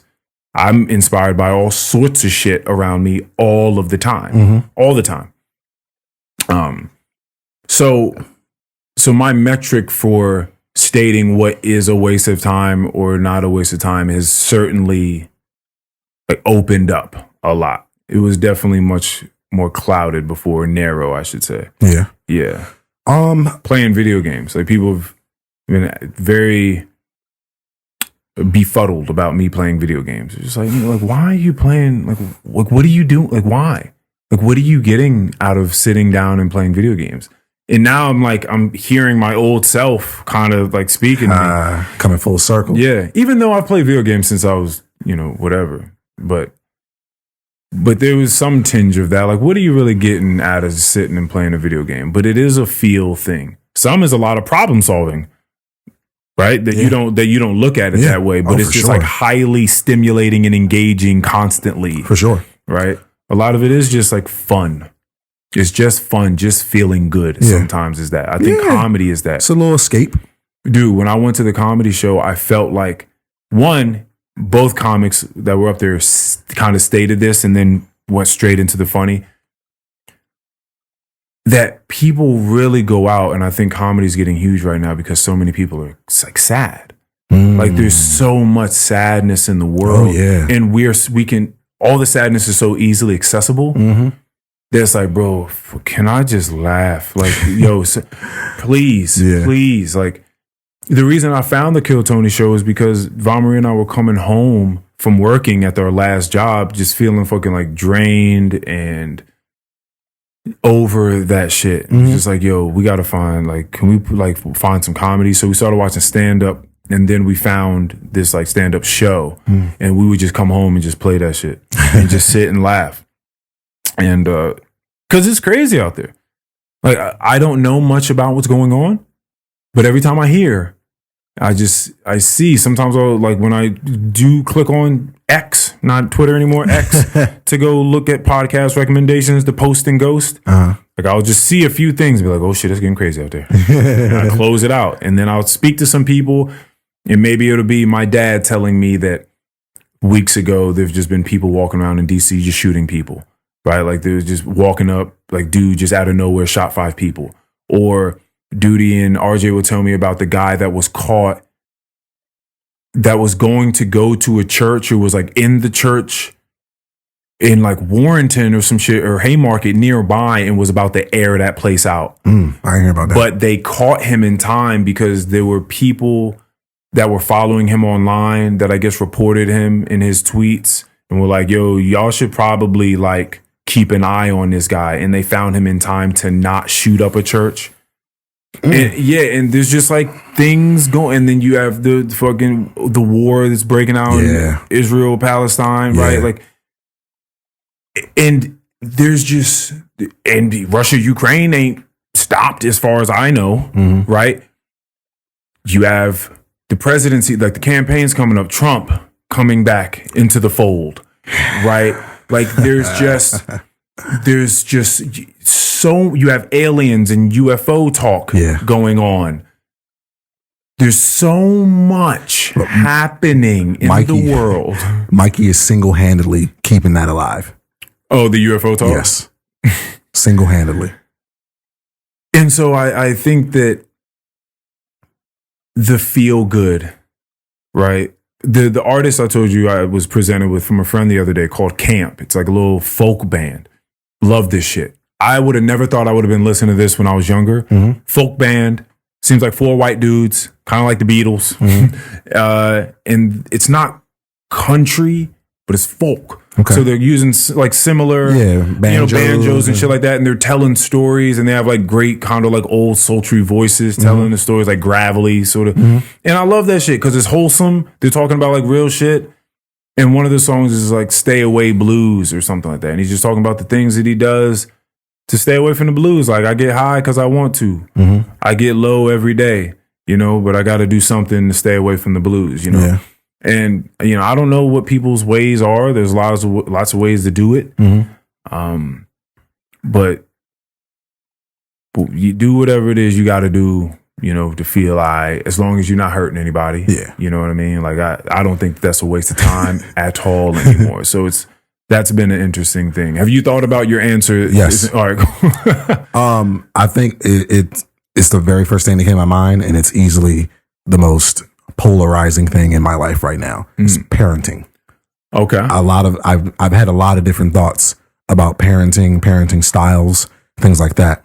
I've been away for a while. For those that don't know, Jacory lives with me now. Right. And you know, those years that he wasn't living with me, you know, I'd see a lot of the things that, like, a lot of the parenting things that his mom would do, and not to take anything away from her, you know what I'm saying? Because parenting is tough, you know what I'm saying? Especially if you're, you know, you're on your own or things like that. But I would see certain things, and I just like know that I could do it in a better way. You know what I'm saying? A better style, shit like that.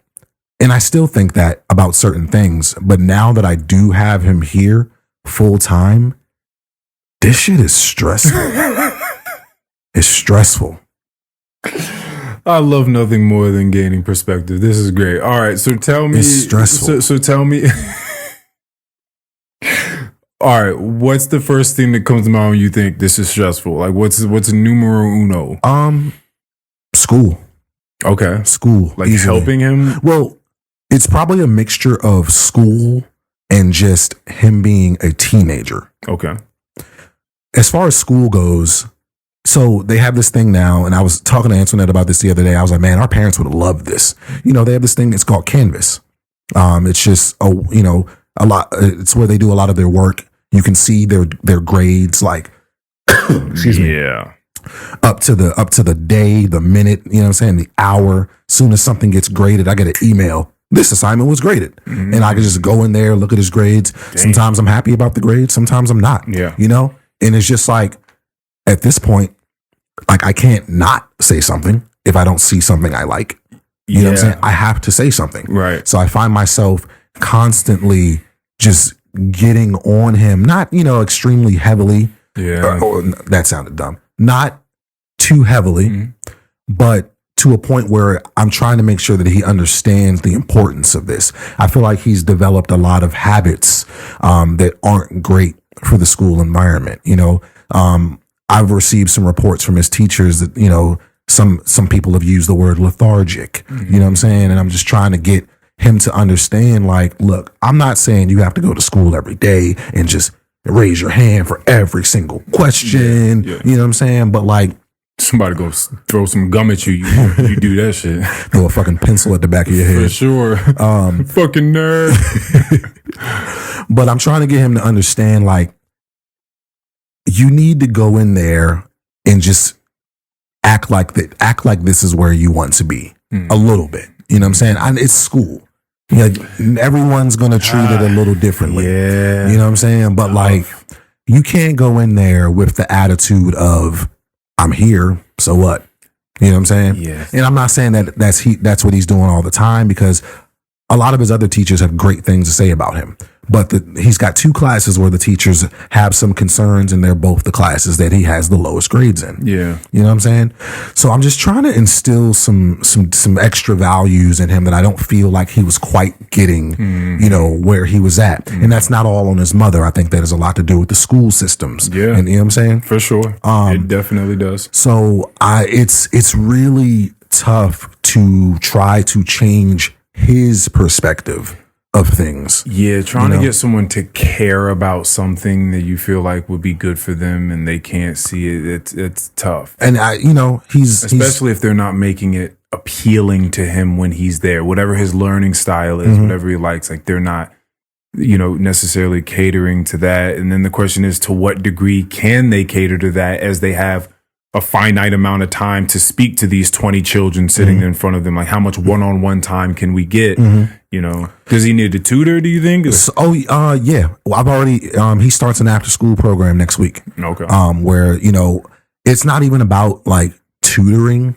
And like, they have a little time to do homework and stuff. But what it's about is like just instilling confidence in students to be able to tackle objectives in school or out. You know what I'm saying? Having the confidence to just take on something and just be able to do it to the best of their ability. Yeah. Things like that. Cause a lot of times, when I'm looking at Jacory, I'm looking at homework every night, dog. Every night I'm looking at homework, last night I'm helping him study for a history quiz till about 7:30, 8 o'clock. You know what I'm saying? But what grade is he in right now? 8th grade? Yeah, you can do that. You still good. Yeah. There's gonna be a point it's just start getting tough. Yeah. once he hit about 10th grade, and maybe even depending, but whenever he starts taking algebra, you're gonna have to start pulling some stuff back to the forefront of your mind. Oh yeah. I mean, I've already had to. He's learning about slopes and shit like that. You know what I'm saying? Using a lot of graphs. And I'm just like, damn. That y equals mx plus b. Yeah, man. It's just, it's wild, man. Just watching him grow up. And he's a teenager now, full on teenager, hormones flowing, all of it. I often wonder, like, what do I have to do to make this kid look like he's enjoying something? Dude, I was thinking about this the other day. I was on the Stairmaster, and I was thinking about how horribly I did in school. But I was listening to the Kendrick album, which is funny when this was happening, because I was thinking about how long I feel like I've been a reasonable person. Because I work around some younger people now, and I'm just like seeing just how in the wind they are. Like they just say a bunch of words, and like they just it's so funny being like looking at young people now. It's like y'all just say sort of whatever to just break silence. Like y'all just talk about whatever the fuck. Like, and I was trying to look back because I didn't want to be the person that looks back and be like, "Oh, I've always been like this." Like, you know, because to a certain degree, you were a fucking annoying little kid too at some point. Yeah. But I truly do believe that a lot of the reason why I got my ass whooped so much was and didn't do well in school was a few different reasons. One, I don't think it was necessarily a lot of the things weren't appealing to me. Composition, English was always appealing to me. But I don't think I was like things were explained to me, like why this sort of stuff matters, you know, and it's not you're going to want to get into college and get a really good job and be secure type of deal. Like I don't even know if that would have necessarily worked on me, but just the understanding of knowledge and perspective and perception and linking that with something that I already love. Which is like if you had paid more attention to who I was as a kid, dad, right? No. He was making money. He didn't have the time to really be there and like be trying to have a lot of these discussions with me. Right? He just had just enough time to whoop my ass and go to sleep. Shut the fuck up, dog. Right. He had, for him, he needed the grilled cheese sandwich. He needed to come home. He needed to eat the food that my grandma laid out for him, and he needed to deal with whatever the problem was that day. And that was going to be the quickest way. He didn't have whatever. Anyway, so gaining perspective, because at a certain point in time, I started loving reading and gaining knowledge, right? But I did that on my own after high school. So it's like, what was it about me that like wanted to do that thing? What was about communicating with people and gaining perspective? Like I like that. But it was never really taught to me like what gaining perspective was and like what that could allow a human being to do or be and how it could allow you to converse with people in a different way, right? Like that would have been things that I would have loved to have known when I was young because I always loved talking to people. But that was never explained to me. So when you say like, how do you just inject someone with the desire for initiative? You know, how do you do that? I think it's fucking tough. I think that's the job of a teacher, right? But I think that you have to pay close attention, like who that student is. And I think that can be very hard to do when, again, you have a finite amount of time to teach these kids this subject and you have standardized learning. So they have to learn these things by this time and do well on this test. I don't got too much time to spend with you trying to figure out who you are and how I can get this information across from you in the to you in the most efficient or effective manner. Like I'm sure teaching seems like it's a tough fucking job. I talked to one the other day right outside my building. She was walking her dog. She talks to me all the time. Shout out to Amy. And she says that she was just like, I've been teaching for a long time and this shit's getting ridiculous. She's like, these kids don't want to do a fucking thing. You can't fail them. You can only give them a 50. Like there's just, they don't seem like they don't even give homework anymore. Oh. Yeah.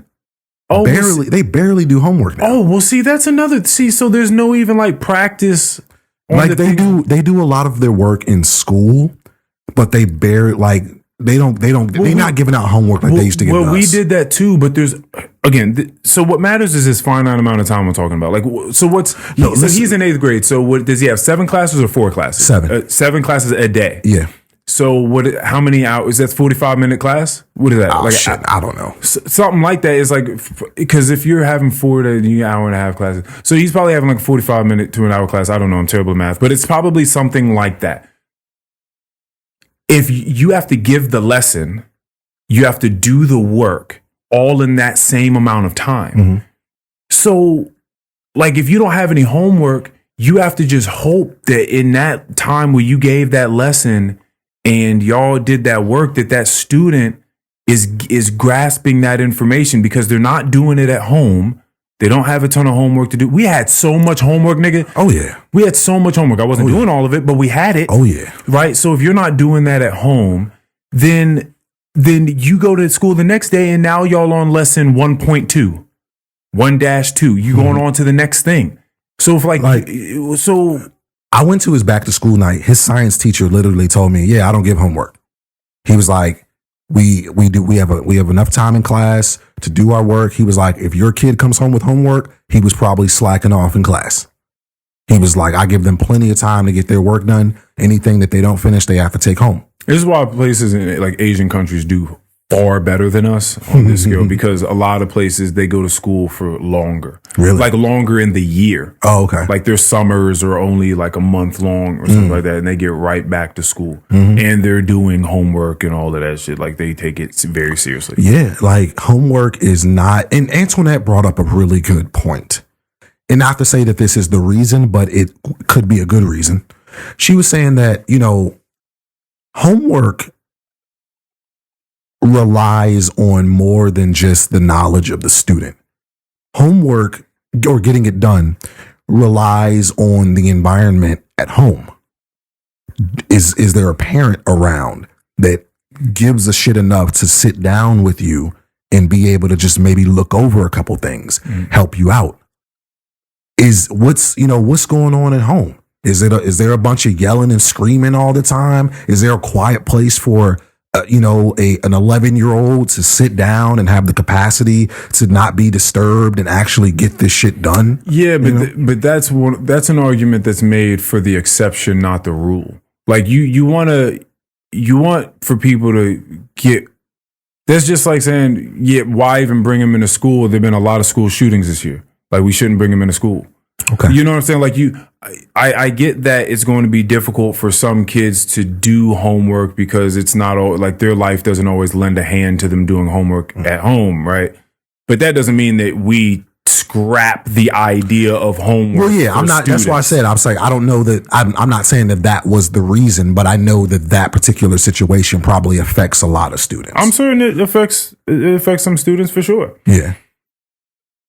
Yeah, I mean, I'm certain there are some people where their dad's coming home drunk and he's throwing lamps around the fucking place and shit like that. Not lamps. You know what I mean? Just throwing shit around. Not the lamps. But hopefully that's not the majority of people, like, and I don't know what parents are there or whatever, but we were in school and we were coming home and doing homework. And we didn't all have...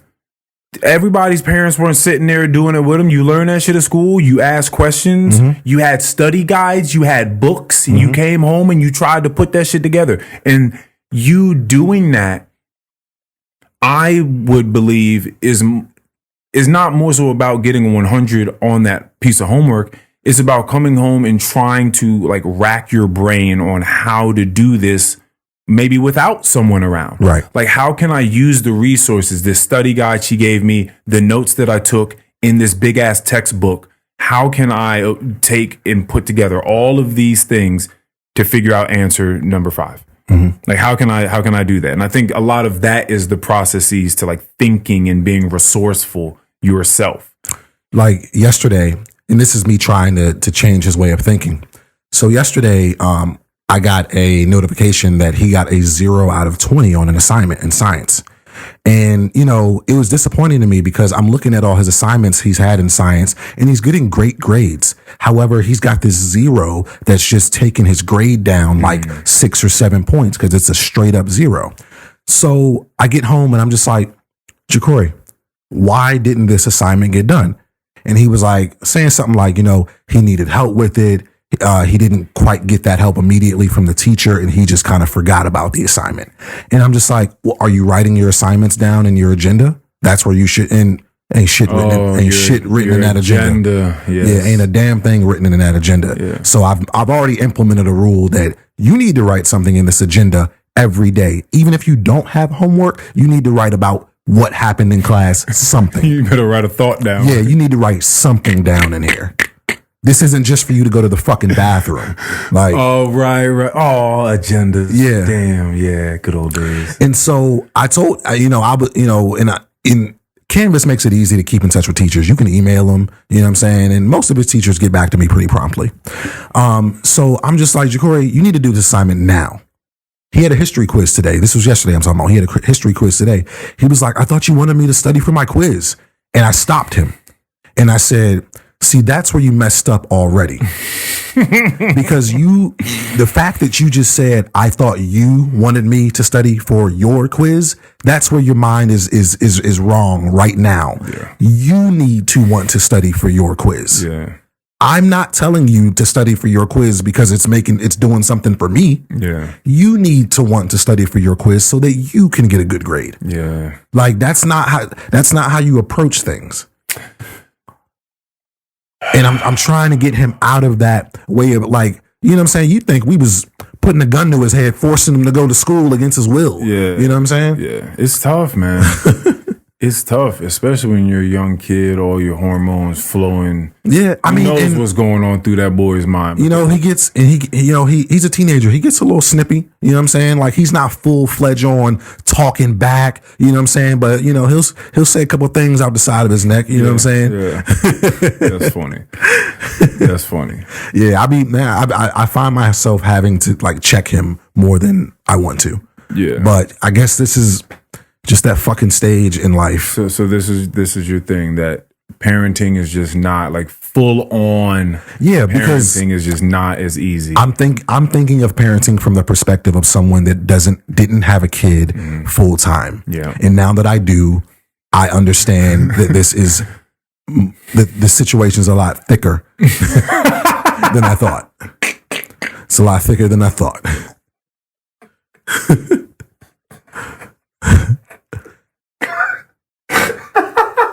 The plot has thickened. The situation is much thicker than I thought. You fucking right.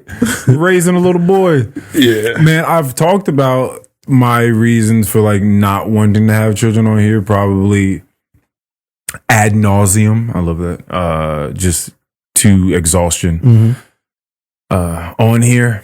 And so if I haven't laid out the reasons to you, I'll lay them out really, really fast. Okay.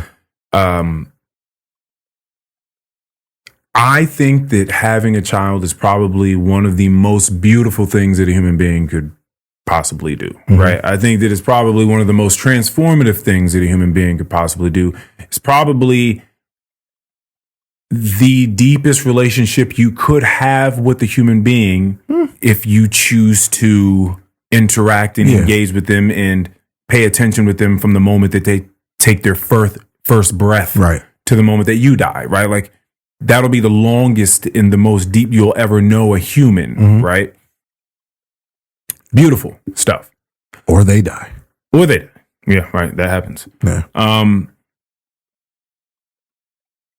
But all of that, for me, doesn't weigh more than the other. And so the other, for me, is like, the ideas to do it always fall short of why I feel not to. Like I'm really like and this could be another feel thing, and I'm looking at it too logically. Where like I want to have a baby because they're cute. Terrible reason, right? You and I have to agree that that's a terrible reason. I've heard people say because I want to give my child like a good life. You know, you don't have to give someone a life that isn't here, you know. Like you can just leave them alone. Like you never have to bring them here and then give them a good, you don't have to do that. Right. So that seems to fall short, logically speaking, to me. The next one being because it's the most transformative thing you'll ever go through.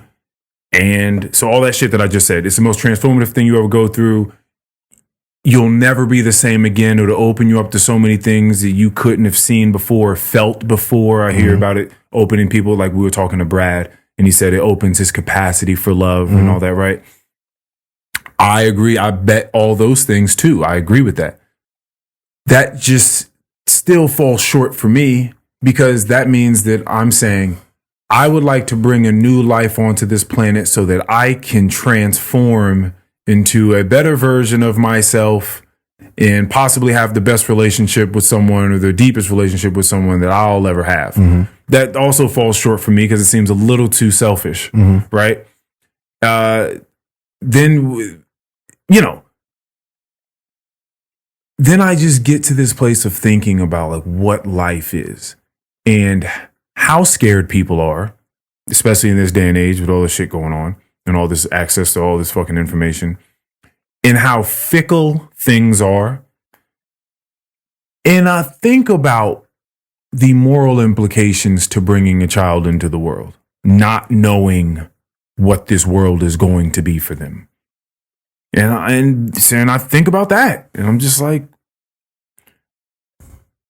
they could come here and they could love life, and you could hopefully learn how to teach them to appreciate things and be nice to people and have gratitude for every breath that they have here. And they could come here and, like you say, it could be very fucking difficult, and they could be like, yo, nigga, fuck what you talking about. I hate this shit. Why did you bring me here? Like, this shit is not tight. I don't like being on this planet, which is a lot of people feel like that. Like, they're just kind of like, this shit is all right, I guess. Yeah. Twitter's cool. TikTok is cool. Pizzas are cool. Pizzas. You know what I'm saying? Like, whatever they fucking watch on TV, like, that's cool. But, like, fuck other people. And blah. Pretty much. And I would hate to bring some people into this world for a war that breaks out in like 2 years. Right. Or 5 years or some shit like that. It's just like, I thought a baby was cute. I wanted to have a baby. I didn't know this was going to happen. Now, what are you talking about? I mean, you clearly can't just base all your future decisions based on any possible catastrophes that could happen. Like, I completely understand that. But I'm just saying, when I think about the gravitas of bringing a life into the world, these are the things that I think about. Like, when I think about it, like, do I know where life is going to be for us in a couple years? Like, I don't. Like, do I feel okay just bringing a life here and being like, hey, I hope it's all right. I hope life is all right for you. I'm going to try my best, but I really hope that you have a decent go at this. It's going to suck for you if it doesn't, though. You know what I mean? Like that, you know, it's a little weird for me. But I also understand just people having children, clearly. Yeah. Like, I get it. I mean, it certainly wasn't planned for me. Well, yeah. Well, then there's just the overwhelming amount of people that it's not planned. You're having a child. And, right. You know. Yeah. I mean, shit, you think I never thought about, man, what if I didn't have a kid? Like, what? I thought about that plenty of times. Yeah. You know? But that's not reality. Yeah, that's not reality. So, you know, I do what I can to provide the best life that I can for him. And, you know, he don't live a bad life. He is good. Yeah. He is great. Yeah. And I love that for him. Just trying to teach him some things that he needs to understand as he grows into a young adult, which is going to be here very soon. Yeah, I think that we wouldn't be here if my dad could go back. Actually, I'm pretty certain he told me that. I'm almost certain he told me that before. He was just like, oh, yeah, like, And my grandma said that, so none of us would be here. Like, everyone's just like, nah, I'd have taken that shit back. I'd have took that shit back. Yeah. Which is fucking hilarious for us to, like, have a discussion over Thanksgiving dinner. Be like, I swear, if I could go back, yo, I wouldn't be here. I wouldn't be here. I'm like, yeah, I don't blame you.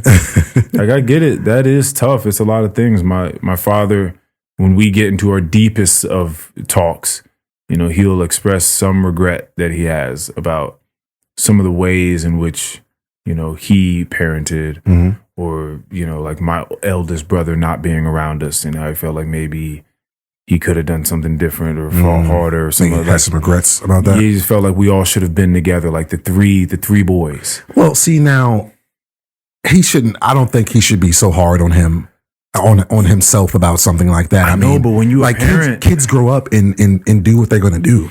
You know what I'm saying? I know, but that's the thing is, like you could, because you're going to, as a parent, you're going to think, what did I do? Like, what was I a part of? Because yes, they're going to be their own human and make their own decisions and take their own path.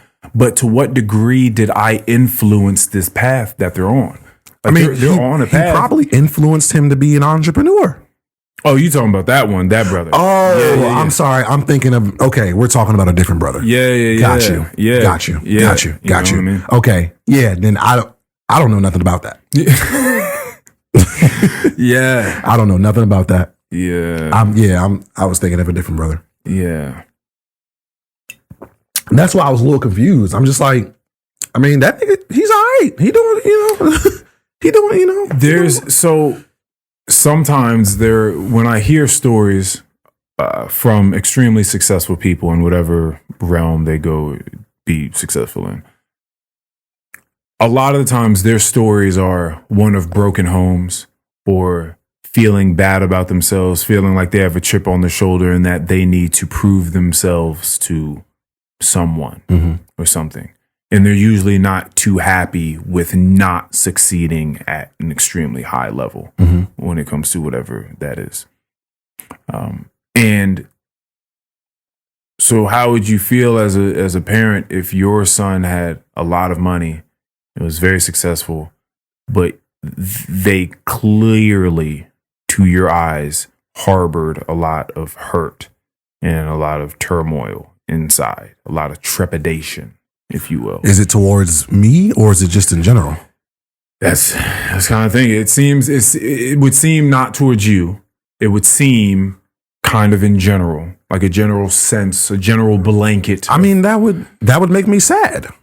Would you at all think about what role in that you may or may not have played? Because I'm not saying that's your fault. I'm not saying it's not your fault. But there has to be some little tinge, and that here and there. Right? Yeah, I would probably dip into those thoughts. And that's the thing. And if you're like a deep thinker, you might catch yourself sitting around thinking like, I overthink with the best of them. And so you might think like, you might start thinking about certain moments that you shared with the son at a certain point in time, and you start giving certain gravitas to it and thinking, man, maybe this was a really pivotal moment. And I didn't really realize it at the moment because I was too busy doing X, Y, and Z. And I didn't pay enough attention. And then that kicked off that thing. And then from that moment, they were hanging out with these people. They were doing this. And now they're on that path. Right? And you just don't really know to what degree to be hard on yourself and what degree to forgive you should probably always forgive yourself. And you got to forgive yourself at some point. But yeah, I imagine that being a tough road. I honestly, for some, I find myself going through periods of trying to forgive myself a lot for allowing Jacory to move away with his mom. I think about that shit all the time. Just the time that I've lost personally. You know what I'm saying? I think about that shit all the time, and just and I guess I also think about just certain aspects of his childhood that I'm just like, I wonder if that could have been different if I was more in the picture. You know what I'm saying? Like maybe I didn't fight hard enough. Those are the thoughts I'm talking about. Yeah. But it's the thing is that this is, I think, on a grand scale, a lot of people's issues with just having anxiety in life in general is you're asking a bunch of questions to which you'll never get the answers to. And so I think in those moments, forgiveness is probably the toughest thing for people to do for themselves. People forgive other people much quicker than they forgive themselves for some shit. Spilled milk. So one-liner, man, back. Shut up. No, but it's just like, but I think that's really the case. And so at some point in time, you have to just like, I think this was a lot of me letting the books go. Is like, just laying your arms down. Like, I'm done fighting. Like, I'm done. Like, at some point, you just got to forgive. Because, like, trying to go down all those paths and try to figure out what could have been, what should have been, if I would have, you never going to figure that out. Yeah. You just going to be racking your brain anxious forever. I don't got no time machine, man. At some point, you have to, like, say those words and really believe those words. Like, no, that shit is in the past. It happened. I was who I was, and what happened, happened. We here now. Let's lock in. Yeah, and that's where I'm trying to get to. Is like, right. You've got a great opportunity to make up for the time that was lost. Do what you can with this time. That's a fact. That's all I can fucking do. That's that. That's it. For all of us. That's it. That's all I can do right now is enjoy the present. Bro, and it's a fucking blessing, man. You know, I've changed my answer when people ask me how I'm doing. I usually only say grateful now. Grateful. Because one, it's true. And two, it reminds me I better be. I fucking better be. There's just too much shit going on this planet. Mm-hmm. There's just too much, bro. There's too much wild shit going on this planet. And I'll be thinking about like what my problem of the day is. And then I just like, yeah, I gotta relax. Like, it's all good. Yeah. It's all good. I gotta make sure I go get my dry cleaning in. You know what I mean? I don't got to, but I'm about to just sit down with an old friend of mine I've known 20 plus years and record a conversation for a few hours. Yeah. You know what I mean? Hang out with the loved one when she gets home, play a new video game we got, smoke a little weed, hang out. I had a nap earlier. Nice. That was nice. Hour and a half nap. I don't usually do that, but I felt it today. And I did that after about an hour-long stretch I had out there, which was amazing. Mm-hmm. And that's been my day so far. Nice. You know, like blessings. Yeah. Being healthy, such a blessing. Mm-hmm. Such a blessing. We forget, bro. And every time you just get a little sick, you just go, no, please give it back. Give me my health back. Anytime I bump my knee or my shin or my elbow into some shit, I'm just like, oh my God. Health is all that matters. I just bumped my knee. Stub your toe on the corner, walking around the corner. I'm just like, stupid. Why am I cutting the corner so tight? Why the hell did I cut that the corner so tight? That's so stupid. Just walk around the corner. Why am I moving so fast? Yeah. Just like relax, Earl. And you just think like, God, I'm like, this hurts so much. Yeah. It's all that matters. Mm-hmm. All that matters is the health. Mm-hmm. Oh my goodness gracious. And like to have that. How's your dental health? It's good. Did I tell you? Oh yeah, I told you I went to the dentist the other day. Is that why you're asking? Oh no. No. That's so funny. In the chat, I put a picture of myself at the dentist. Oh, and I didn't said, see that. And I was asking about everyone else going to the dentist. Oh, I didn't. I completely missed that one. I went like 3 weeks ago, maybe. Okay. 3 weeks ago, I think. It was because I had to use insurance on the last place before they cut that off. so it was like 3 weeks ago. 3 weeks ago. Yeah, they said everything was good. I just had to get a couple fillings. Yeah, but it was good. What's your snack of choice? What's degrading your teeth? Something's degrading your teeth, and you got to get fillings. One, they were very, very tiny. They were very, very small ones. I recently stopped adding sugar to things. Okay. So I think that's what it was. Like you mean like white sugar? Like what do you? Usually like brown. I mean, what do you put in? Coffee, like That's a great question. When I was going to Starbucks, like getting pumps of vanilla in there. Okay. Just like, yeah. You just drinking your coffee black now? Juices, like orange juice, things like that, like I don't do. Okay. Like anything with added sugars, I try to stay away from. Gotcha. Because there's so much sugar just put into so much shit. Like you really don't need added sugar to things. Right. So, just sugars. My snacks now are like rice cakes with peanut butter over top of them with blueberries, and I'll throw a couple chocolate chips on there. So that's my grapes rolled in peanut butter is still a favorite of mine. What about that PB&J? I haven't had a PB&J in a couple of years at this point, probably. Wow. Yeah, I let that go. Wow. It's been a couple of years. Nice. Since I've had a peanut Not butter. me. That was my favorite. It's still my favorite. They're so good. Oh, good PB&J, and they're so good. I used to stack them up because making one again. We've had this discussion. Oh yeah, no, you gotta have two at least. You gotta have two. But them days when you get high and eat four, Oh, I ain't never done that. you never had four peanut butter? No. Oh my goodness. No. Yeah, I eat 2 and I'm just like, oh, that was stupid. And I go back and I make another 2 and get another glass of milk. Oh God, yes. Goodness gracious, they're so good. Have one tonight on me. But it's just like peanut butter. Like I stopped getting peanut butter with all the added sugar in it. Like all the Jif and stuff like that. Yeah. I don't do that. I get like get that raw organic. shit? Yeah, I get the organic, like creamy peanut butter. With the oil to sit on the top and That's shit. right. Yeah. There's just peanut butter and water and salt or some shit like that. Yeah.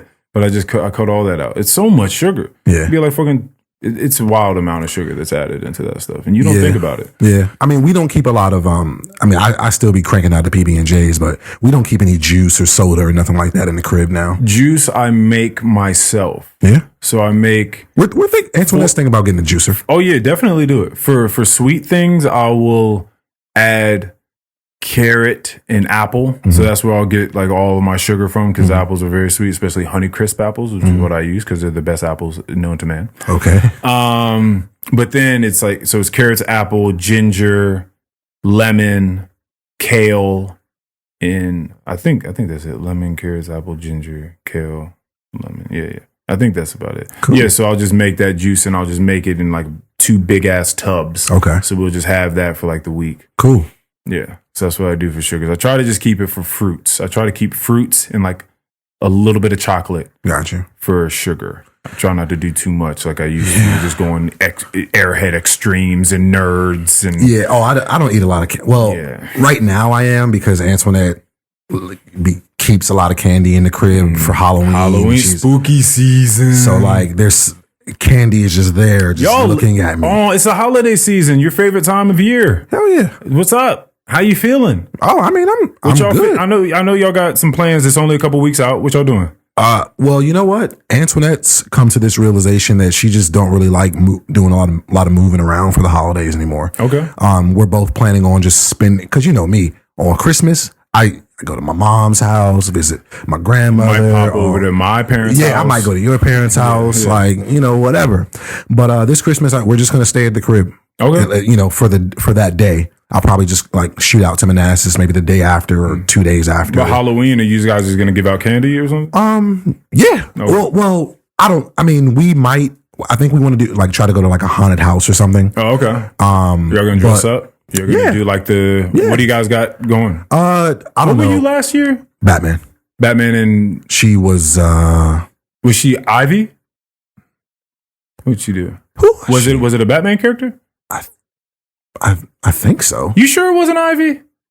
How do you not know? There's only like Harley Quinn, Ivy. Who else is Batwoman or Catwoman? Like how many other women are there in the in Gotham? I don't remember who she was. That's crazy. Wait, no, was she not? Or maybe I'm just coming up with this. Jack the Skeleton's wife.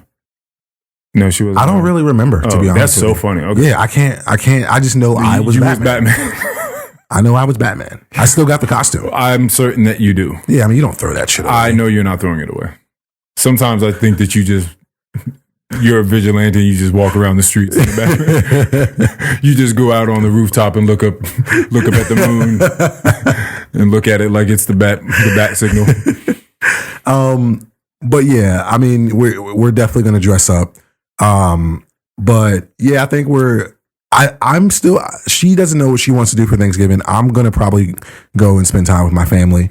Cause she was talking about like, especially on Christmas, she was like, on Christmas, like, I just want to like stay home, open my gifts and like just watch TV and just like get takeout and just relax. Y'all got a fireplace in there? Yes. Yeah. Absolutely. Enjoy. Oh, it's a top 3 thing for me in the house. Very nice. When we bought that house, I knew I wanted either a wood burning fireplace or a deck. Yeah. I didn't get the deck. I'm about to start the wood burning. I just need to. Oh, really? I mean, this season is what I'm saying. Oh, man. I've been you've been doing it. I've been burning wood since like August. Okay. Well, yeah, I think I'm about to start. I just want to make sure I don't burn the house down. So You need some tips? Yes, I will take that. Okay. Yes.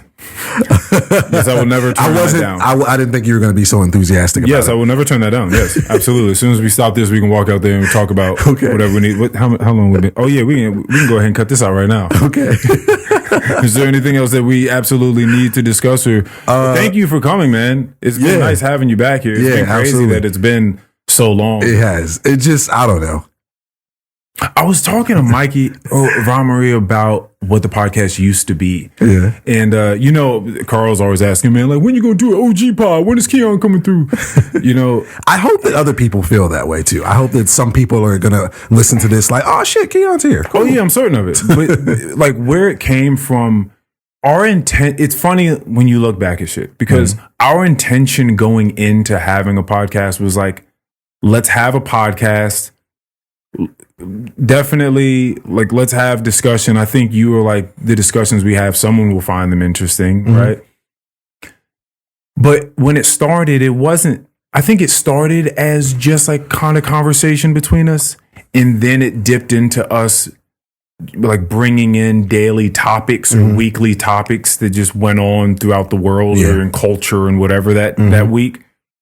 And then like in that phase, it was mostly like one of us talking about whatever topic is we brought in that week, and then the other one listening for a long period of time and kind of like chiming in with a few things every now and again, and then the other one doing it, and then back and forth, right? So we didn't really have like an intention, like a why are we doing this aside from like it would be fun to have a podcast. Yeah, because it wasn't a podcast that was about something specific. You know what I'm saying? Yeah, no, and even now it's like it's specifically unspecific, like just in the sense that I don't have any like real topics I bring here every time off the top of my head, but it is off the top of the head. Like I just have discussions with people because that's really what I want to do. I enjoy this so much more now than I did in the past because I'm legitimately no agendas in my mind of like where the conversation is going to go or any of it, like just having conversation with people. And my love for that has grown because there were moments where I felt like that wasn't the case. Like there were a couple weeks where I probably didn't podcast. I wasn't speaking. New people weren't coming through and me having conversations. And then I was at a place where I felt like, and in my particular position there, where I felt like I was having a lot of fake ass conversation with people. And so I like grew a new love for being able to just have the space to do this because it seemed like I was taking it for granted to have a podcast. Yeah. I was really taking it for granted. And like the fact that new people will come into my house and just have conversations because I have microphones and a light setup is crazy. But like they'll do it for that reason. Yeah. And I took that for granted. So then I gained like a whole new love for it. And you know, what's interesting, I got a recommendation from someone, a suggestion from someone the other day. And it's funny when people suggest to you things about whatever your craft is. Because some things maybe you definitely should give it a listen and see what it is they're talking about. And then other times it's going to be a hard no, which is what I said to this particular human who'll probably listen to this. Shout out to you, and you'll now be able to hear why I said it was a hard no for me. So the idea was, he had a friend that went on a podcast, and he showed me a clip of, or he sent me a clip of these guys asking his friend, like, you like 444 more or Forest Hills Drive by J. Cole, right? So Jay-Z or J. Cole. And they had like these flashcards where I guess, they ask you certain, I don't know what people call them, but like hot round questions or some shit like that. You know what I mean? They just ask you questions. Yeah.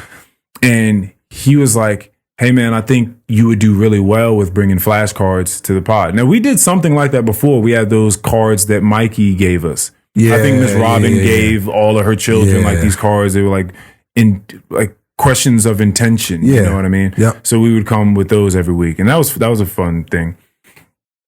But now that my intention for a long time has been to have conversations with people, just in the way that I would normally have a conversation with someone for the most part. Yeah.